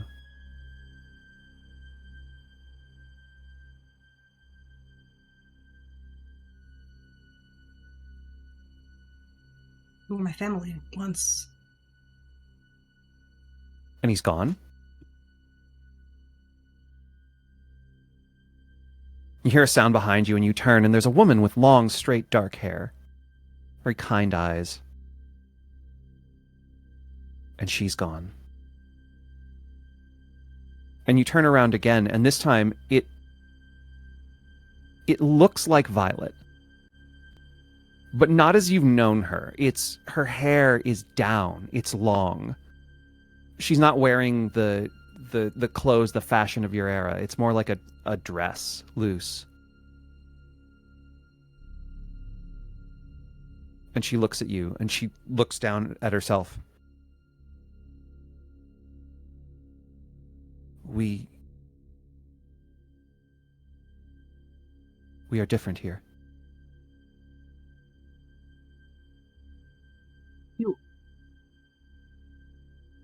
I look down at myself. You're the same. Except your shadow is only dark enough for one.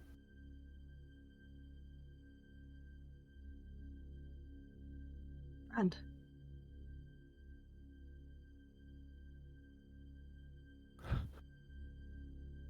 just kind of reach a hand out. They like shy back from you for a second.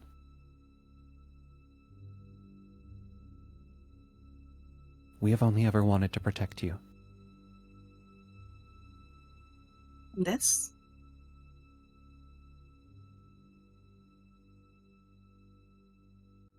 They take a breath in, and behind them, suddenly there's another figure. And it looks like this same Violet that stands next to you, but there are clear differences. Their hair's much shorter. They're a little bit taller, like closer to 5'8". And their eyes are black, pitch black, like yours in the center of your head. And they put a hand on Iona's shoulder.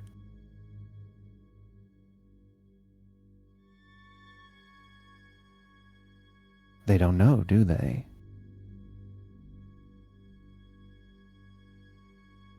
How could they? What's going on? What are you? Suddenly they're in front of you, and these dark eyes, shadowed, are just staring at you.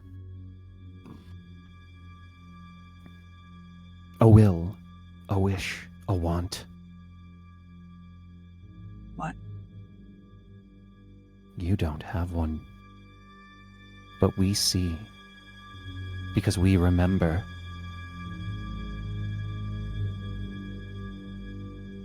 We remember what you wanted before. And the white space fills, and you are in the wine cellar, but not the wine cellar that is destroyed and ruined. You are in a wine cellar that is partially lit and put together. The door is within there, and we see a beam of light at the top of the stairs. And at this moment, I'm going to pause the story to just remind everyone of the content warnings for tonight, which can be seen in our chat. Please remember that as we are going to enter this section now.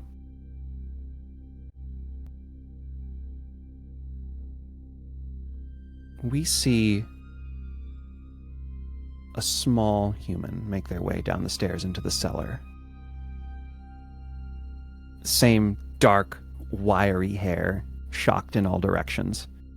Steel gray eyes like their father. As a young Zephyr comes down into the wine cellar. And why wouldn't Zephyr come down here? After all, this is where you found your friend. We see you go, not looking at this door. You never really cared about the door. At least, not since you got what you wanted. A friend. We see little Zephyr go over into a corner where there's a shadow, and this thin figure sprout out of it and then sit down. And we see them start to play, but we don't hear it because the way they're communicating is not audible. There's a little bit of difference today, though. after a few minutes pass in this moment. And we see the camera pull back, and from another corner, another shadow grow out. Larger than a human. 1, 2, 3, 4, 5, 6 arms pulling itself out of the shadows.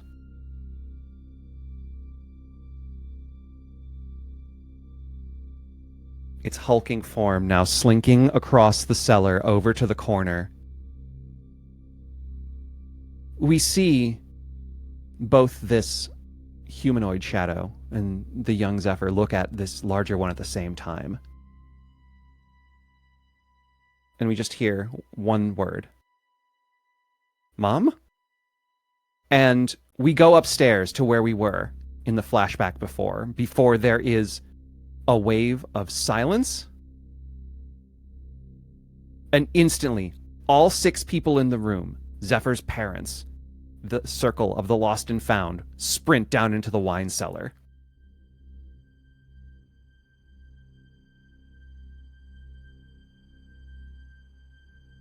The smaller humanoid shadow has vanished. The larger one remains. And there is a small, pitiful-looking Zephyr on the ground who looks like they've been deflated, like all the air has been pulled out of their body.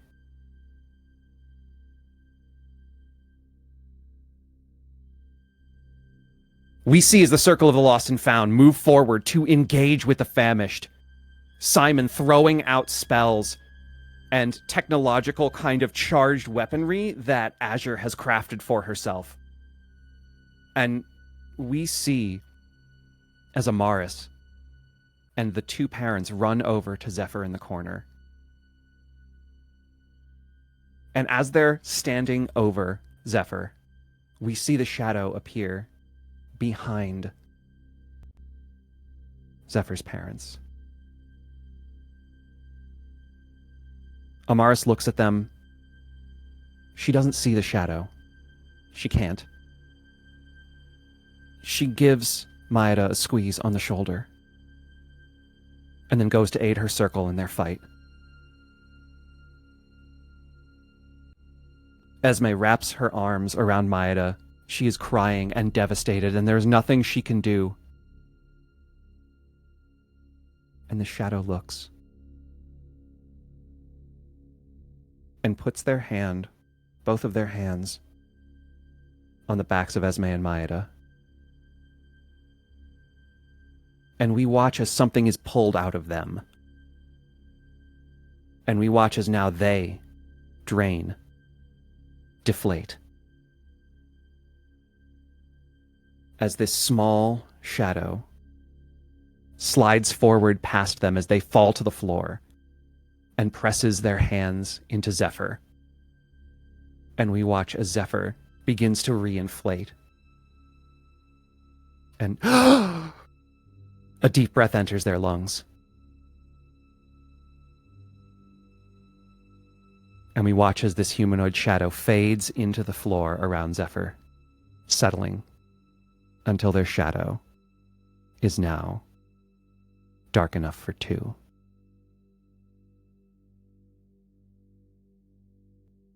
We see Amaris crawl her way back over to Zephyr, a ichorous darkness in her eye crawling its way over. There is a flash. The door vanishes.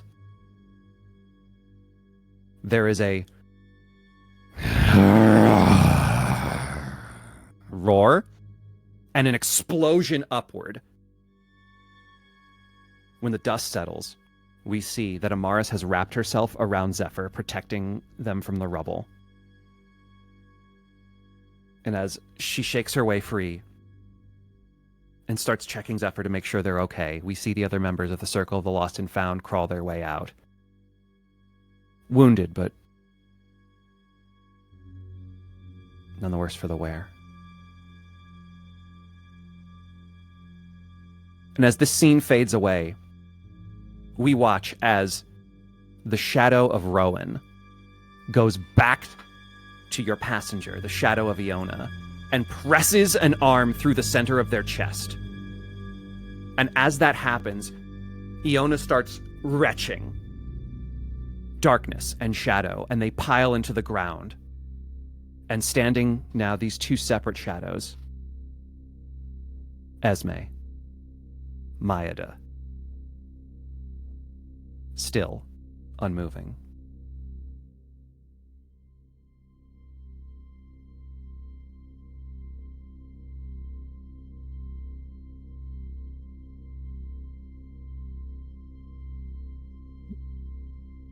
What?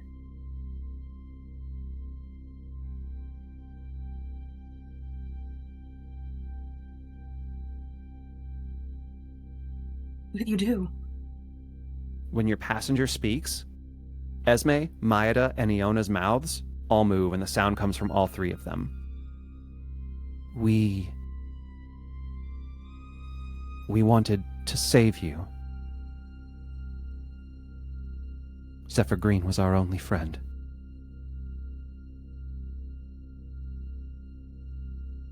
We survived because of Zephyr Green.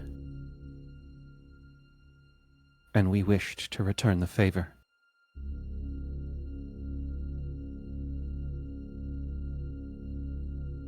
Are they still here?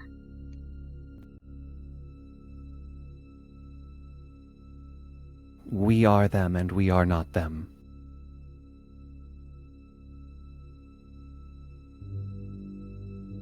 They are you and they are not you.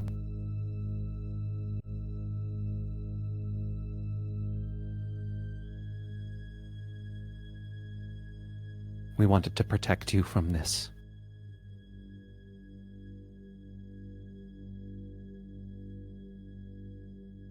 You killed my parents. We did. I did. No. And this time only Iona speaks. I did.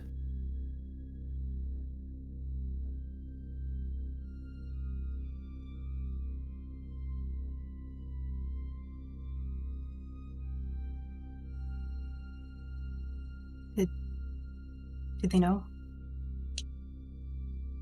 What you did, why you did it? We did not ask. Actually, no. I should clarify here.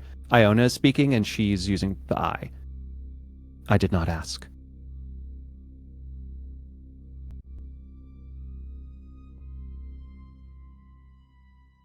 I saw loss in front of me.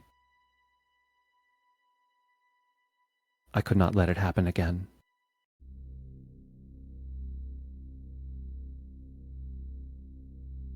Rowan's voice comes from behind you now. And what will you do with your friend now?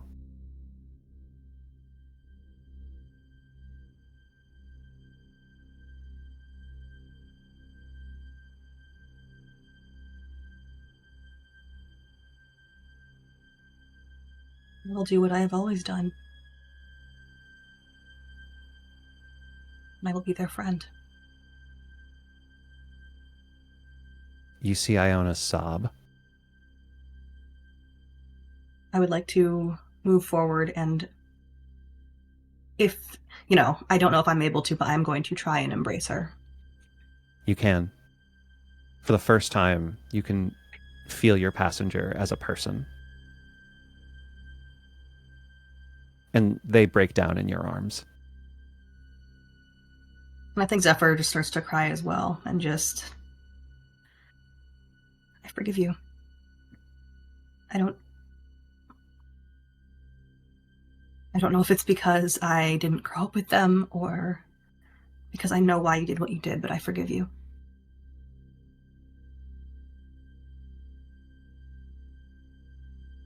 And I don't want you to go. Rowan comes back and sits down next to the both of you. I did not expect this.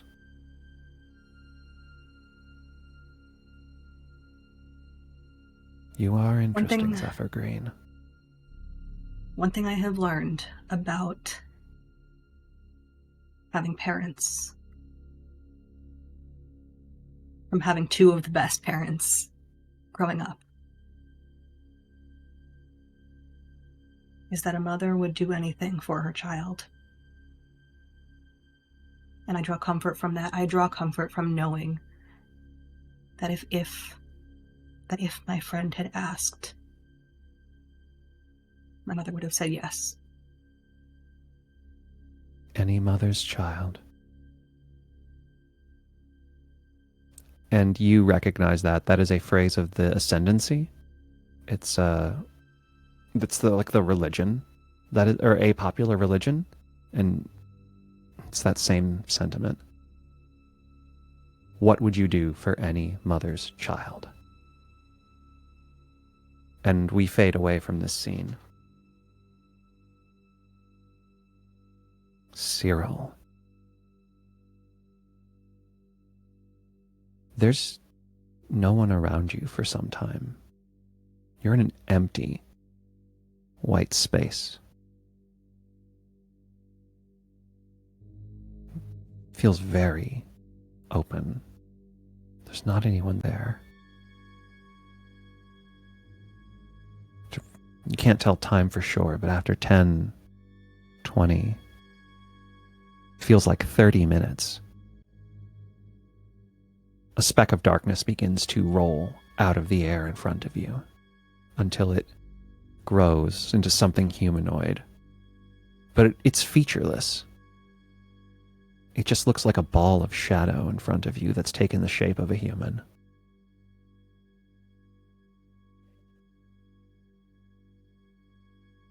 You don't think of anyone.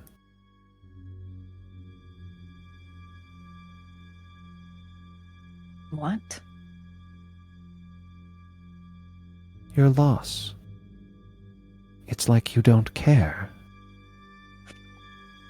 What? Of course I care. What sort of statement is that?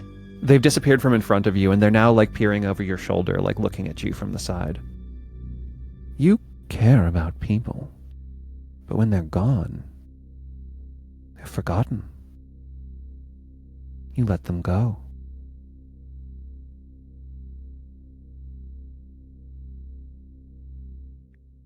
Your parents?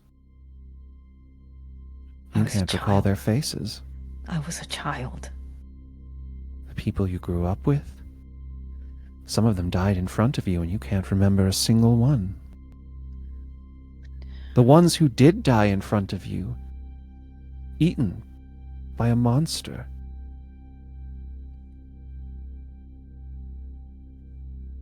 They weren't my people. They were just thugs. The figure is now directly in front of you, and you are staring into a void. There are no eyes on this face.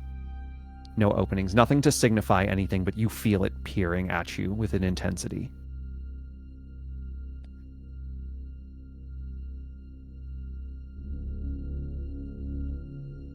What makes you different?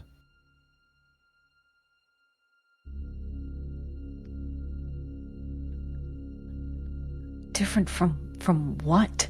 There is a rippling as soon the shadow like presses backwards, and you see features now, but it doesn't change away from this shadowy void color, and it turns into Barlow's face.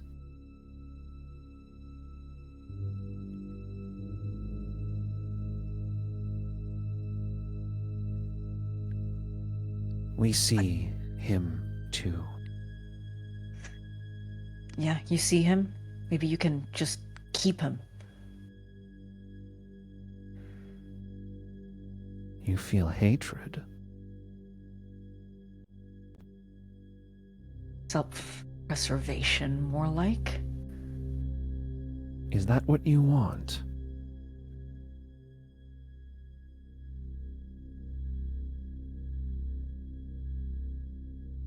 I don't want to see the people that I care about be hurt.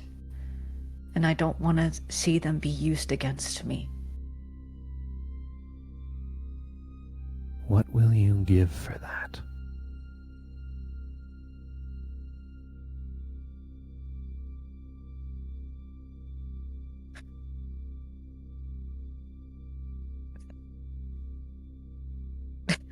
What do you want? That is not what was asked. And that sentence is reverberating around the entire space around you.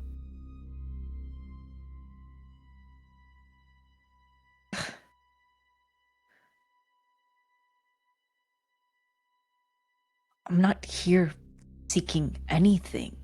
But you are here. Yeah, against my fucking will. What do you want?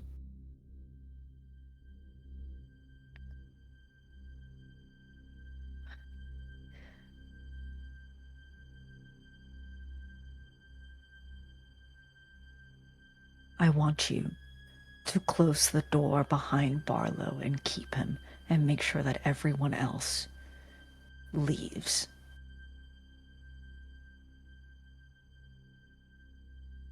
Or is that too much to ask?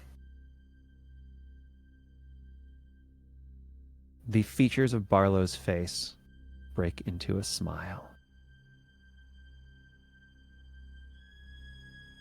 There it is.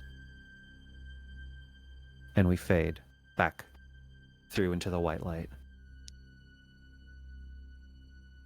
We pull back out into the real cellar.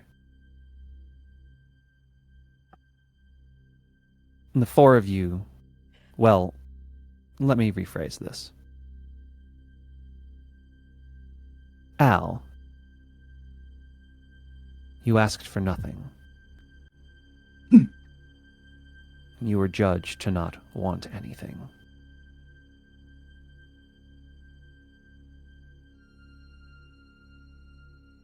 There has been a piece of you. You spent years wondering if the monster was really you. Mm-hmm. If all the fear of what you saw made your shadow fail. You look back at your shadow. It is gone.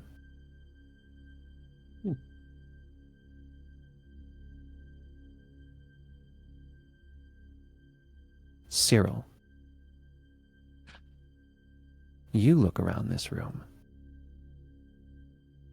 You see the 8 members of Barlow's crew are on the ground. And they are all dead. You do not see Barlow. And you become aware now. You asked for something. You take 8 bleed marks.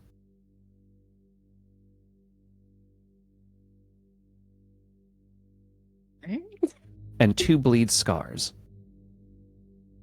You figure out what you want those to be. 8 and how bleed you marks feel it in this moment. And 2 bleeds 8. Yeah. That makes 2 bleed scars for you. Okay. Give me one. Okay. Yep. 1, 2, 3. I'll come back around to that.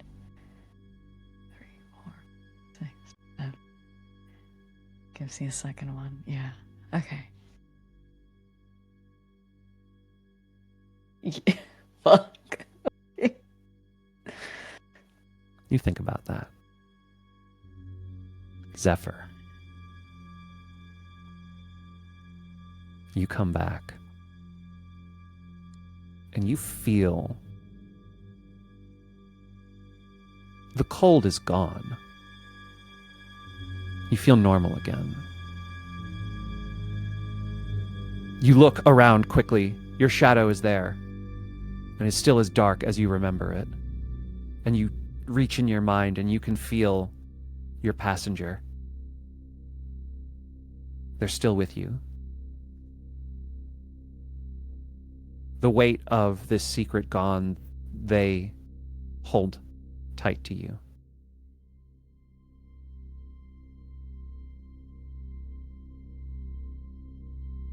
You asked for something. But you don't think you've paid a price. Paxton. What you asked for was for the rest of them. You paid that price.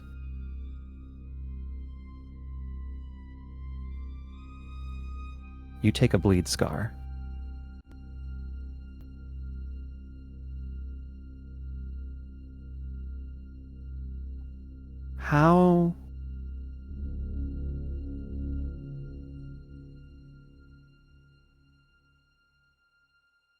How does Paxton Jett, Octavian Mercy, how does he leave this world?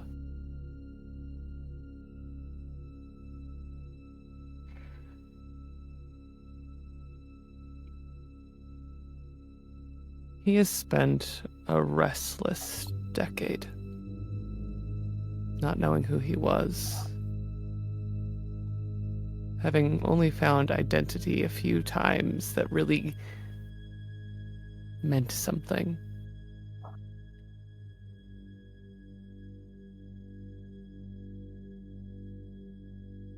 The first was here, in a space his mind could barely comprehend, at a price that he paid. But he didn't remember. But he wanted to find the magic of the world. And the door gave him the ability to find it everywhere. And that took him to the next place. The circle of silver and lead. Heroes of Candela Obscura and the Silver Slip.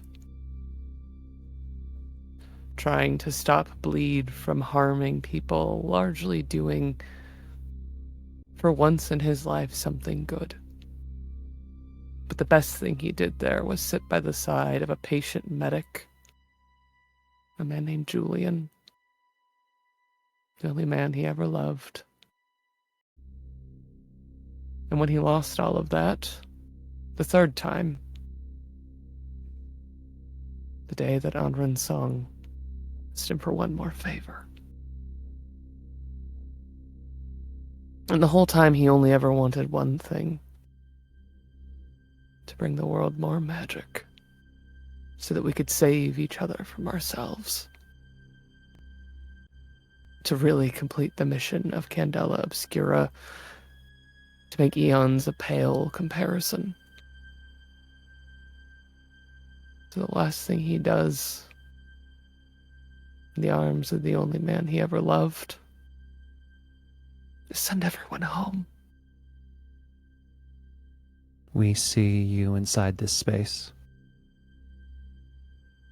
We see the threads, the cobwebs cleared. You're laying down, your head is in Julian's lap. His eyes have changed back to their normal color. And he reaches down and he holds your hand. Your hand. Your real hand. It's warm like you remember. There's a ring on it he gave you.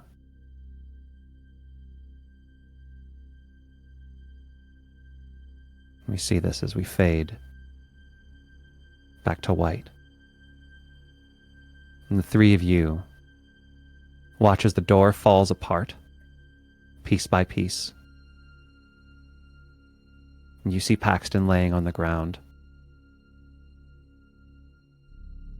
No breathing. His hand is now flesh again. And you see the same ring on it.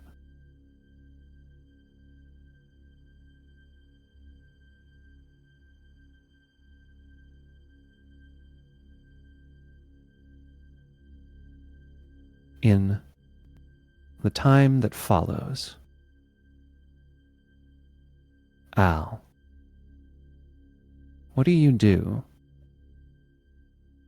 with the time you have been given?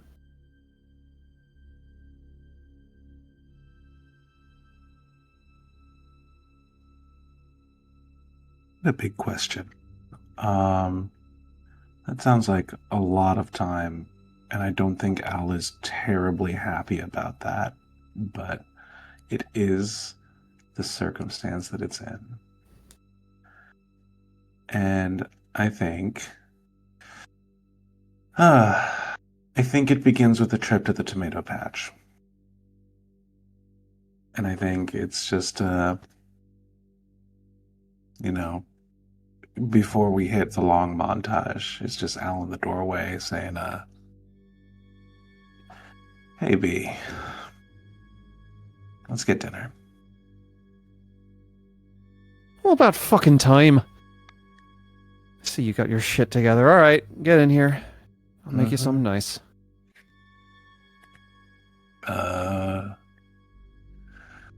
Yeah.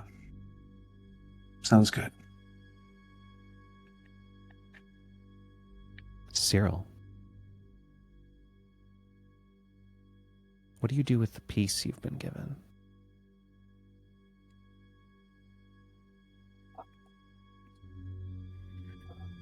Peace is an interesting word to use. Upon seeing the bodies of the 8 individuals, there was no response or emotion to that. But I think more surprising potentially to Sefer and Al was that there was no response from Cyril at the sight of Pax's body. Their first scar that they took was sociopath. Cyril has essentially become antisocial, manipulative, and impulsive, and they have become focused on their whims and goals.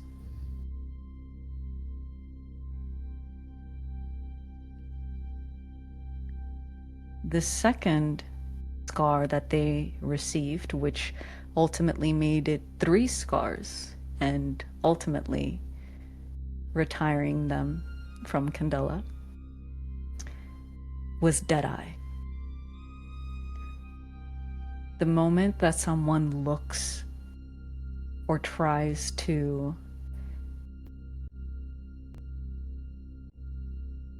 force their view or attempt to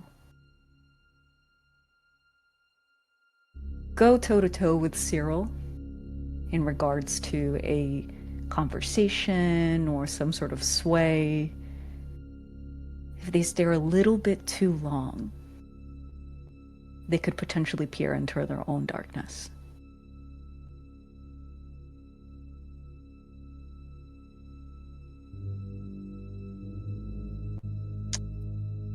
And to a certain degree, that is a certain type of peace.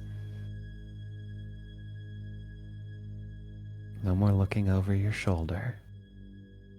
Now, people look over their shoulders for you. Zephyr, what do you do with the family you've been given?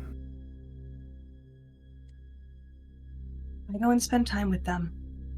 I have quite literally given much of my life to Candela, and for a multitude of reasons, they're done. They never took their 4th scar, but they are done. They have answered the questions that they needed to answer, and now it is time to quit before we get further behind. So they go and meet their Aunt Amaris and Aunt Riddy. They grab a stray cat. And they flee the city of New Fair to start fresh somewhere else where they don't have to be the weird kid that was popped like a balloon and then reinflated. And they can just be an actual normal family with one extra shadow. With one extra shadow. And with that, we close the story on the tale of the circle of seekers and sinners. A story that began with loss, and one that was always about love, but that didn't make it a good story. See, love can be wonderful. It can inspire the greatest acts of kindness, of self-sacrifice, of forgiveness, of loyalty. But it can also inspire the greatest of evils: manipulation, murder, fear. What you do with love, well, now that is a choice in your own hands, isn't it?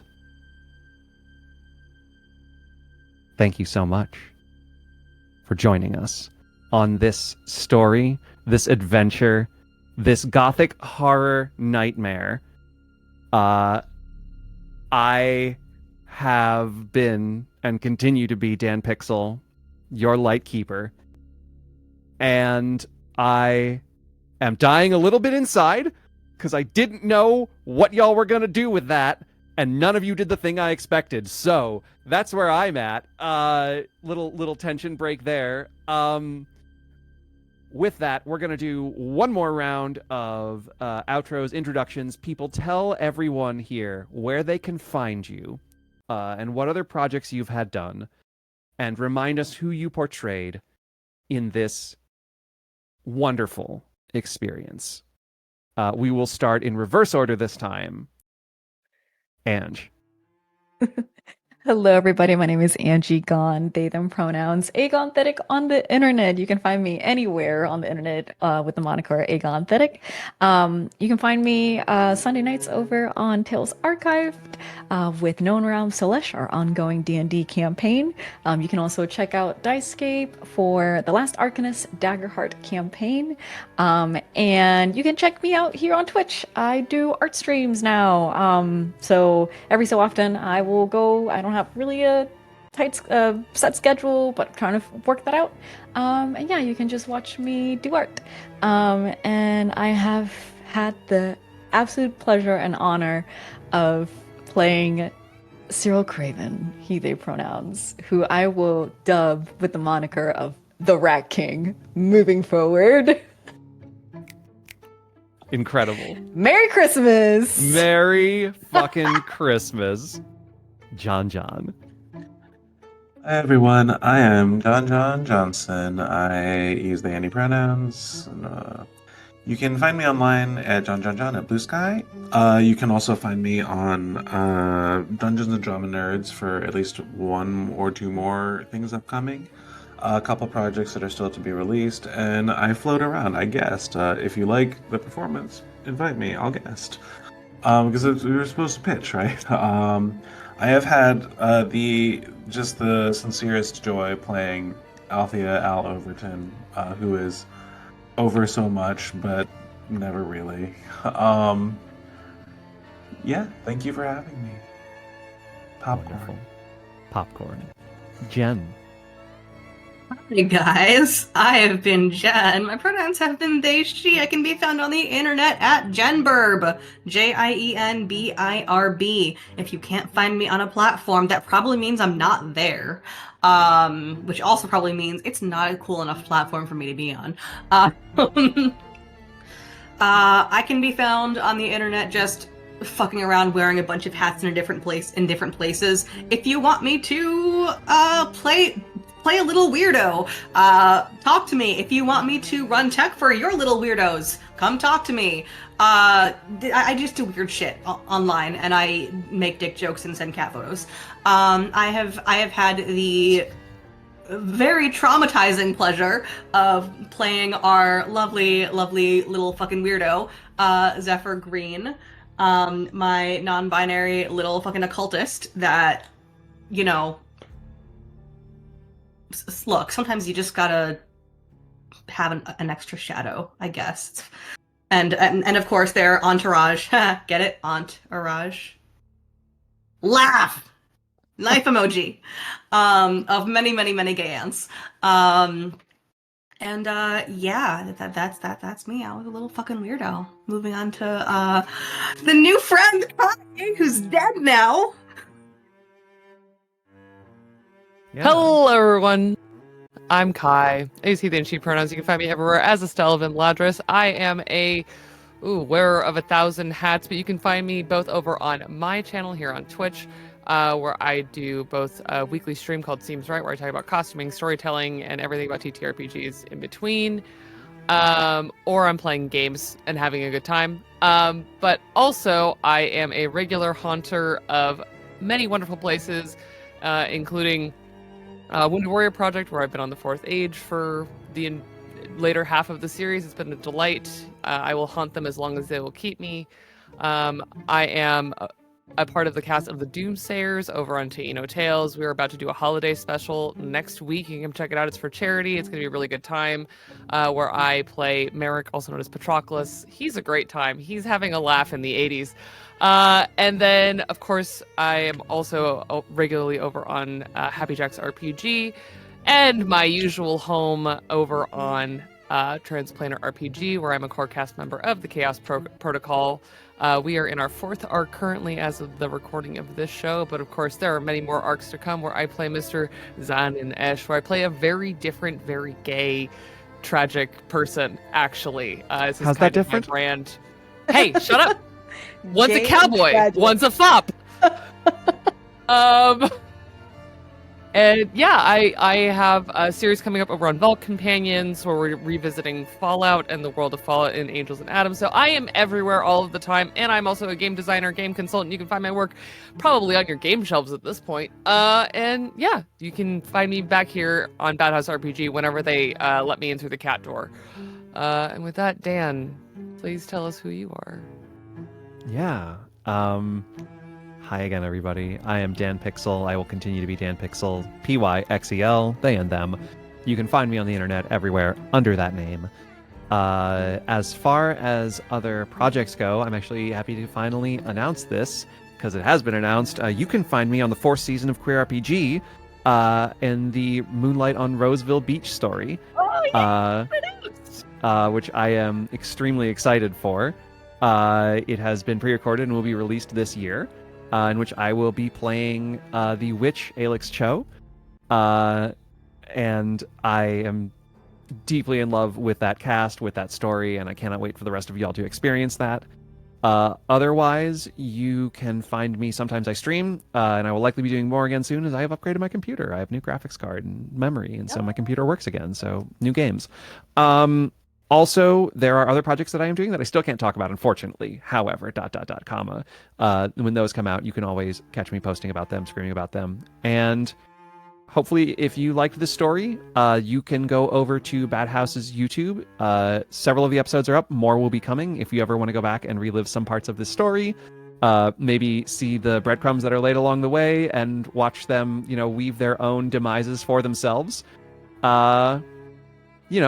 If that's the kind of thing you enjoy, you can always check that out there. If you are not subscribed to Bad House's YouTube already, what are you doing? And just a reminder that their most recent episode of Kids on the Stoop, featuring Kendo for the con recap, has gone up. And do check that out. Do check out all of their videos. And certainly be sure to give all the love in the world to Bad House. Give all the love to our producer and safety coordinator, Josephine Scary Dog Friend, who is here in the wings on God Mic. You cannot hear them, but we can. We love them very, very much. She's wonderful. and does so much cool stuff. Shout out for Josephine. Shout out for Fabs for this wonderful overlay. Fabs, Rockets, and Pens. Shout out once again to Angie, the artist, here for all of the busts of the characters you've seen. And also shout out to our 5th member of the Circle of Seekers and Sinners, Ruby Hart, who portrayed Professor Abigail Davies both in the original one-shot and last week. And to you all for coming with us on this journey. We cannot thank you enough for experiencing this with us, for being here for this. And we hope that whatever it is you take from this, you carry it forward with you in the future. Thank you all so much. Have a wonderful evening. Good night.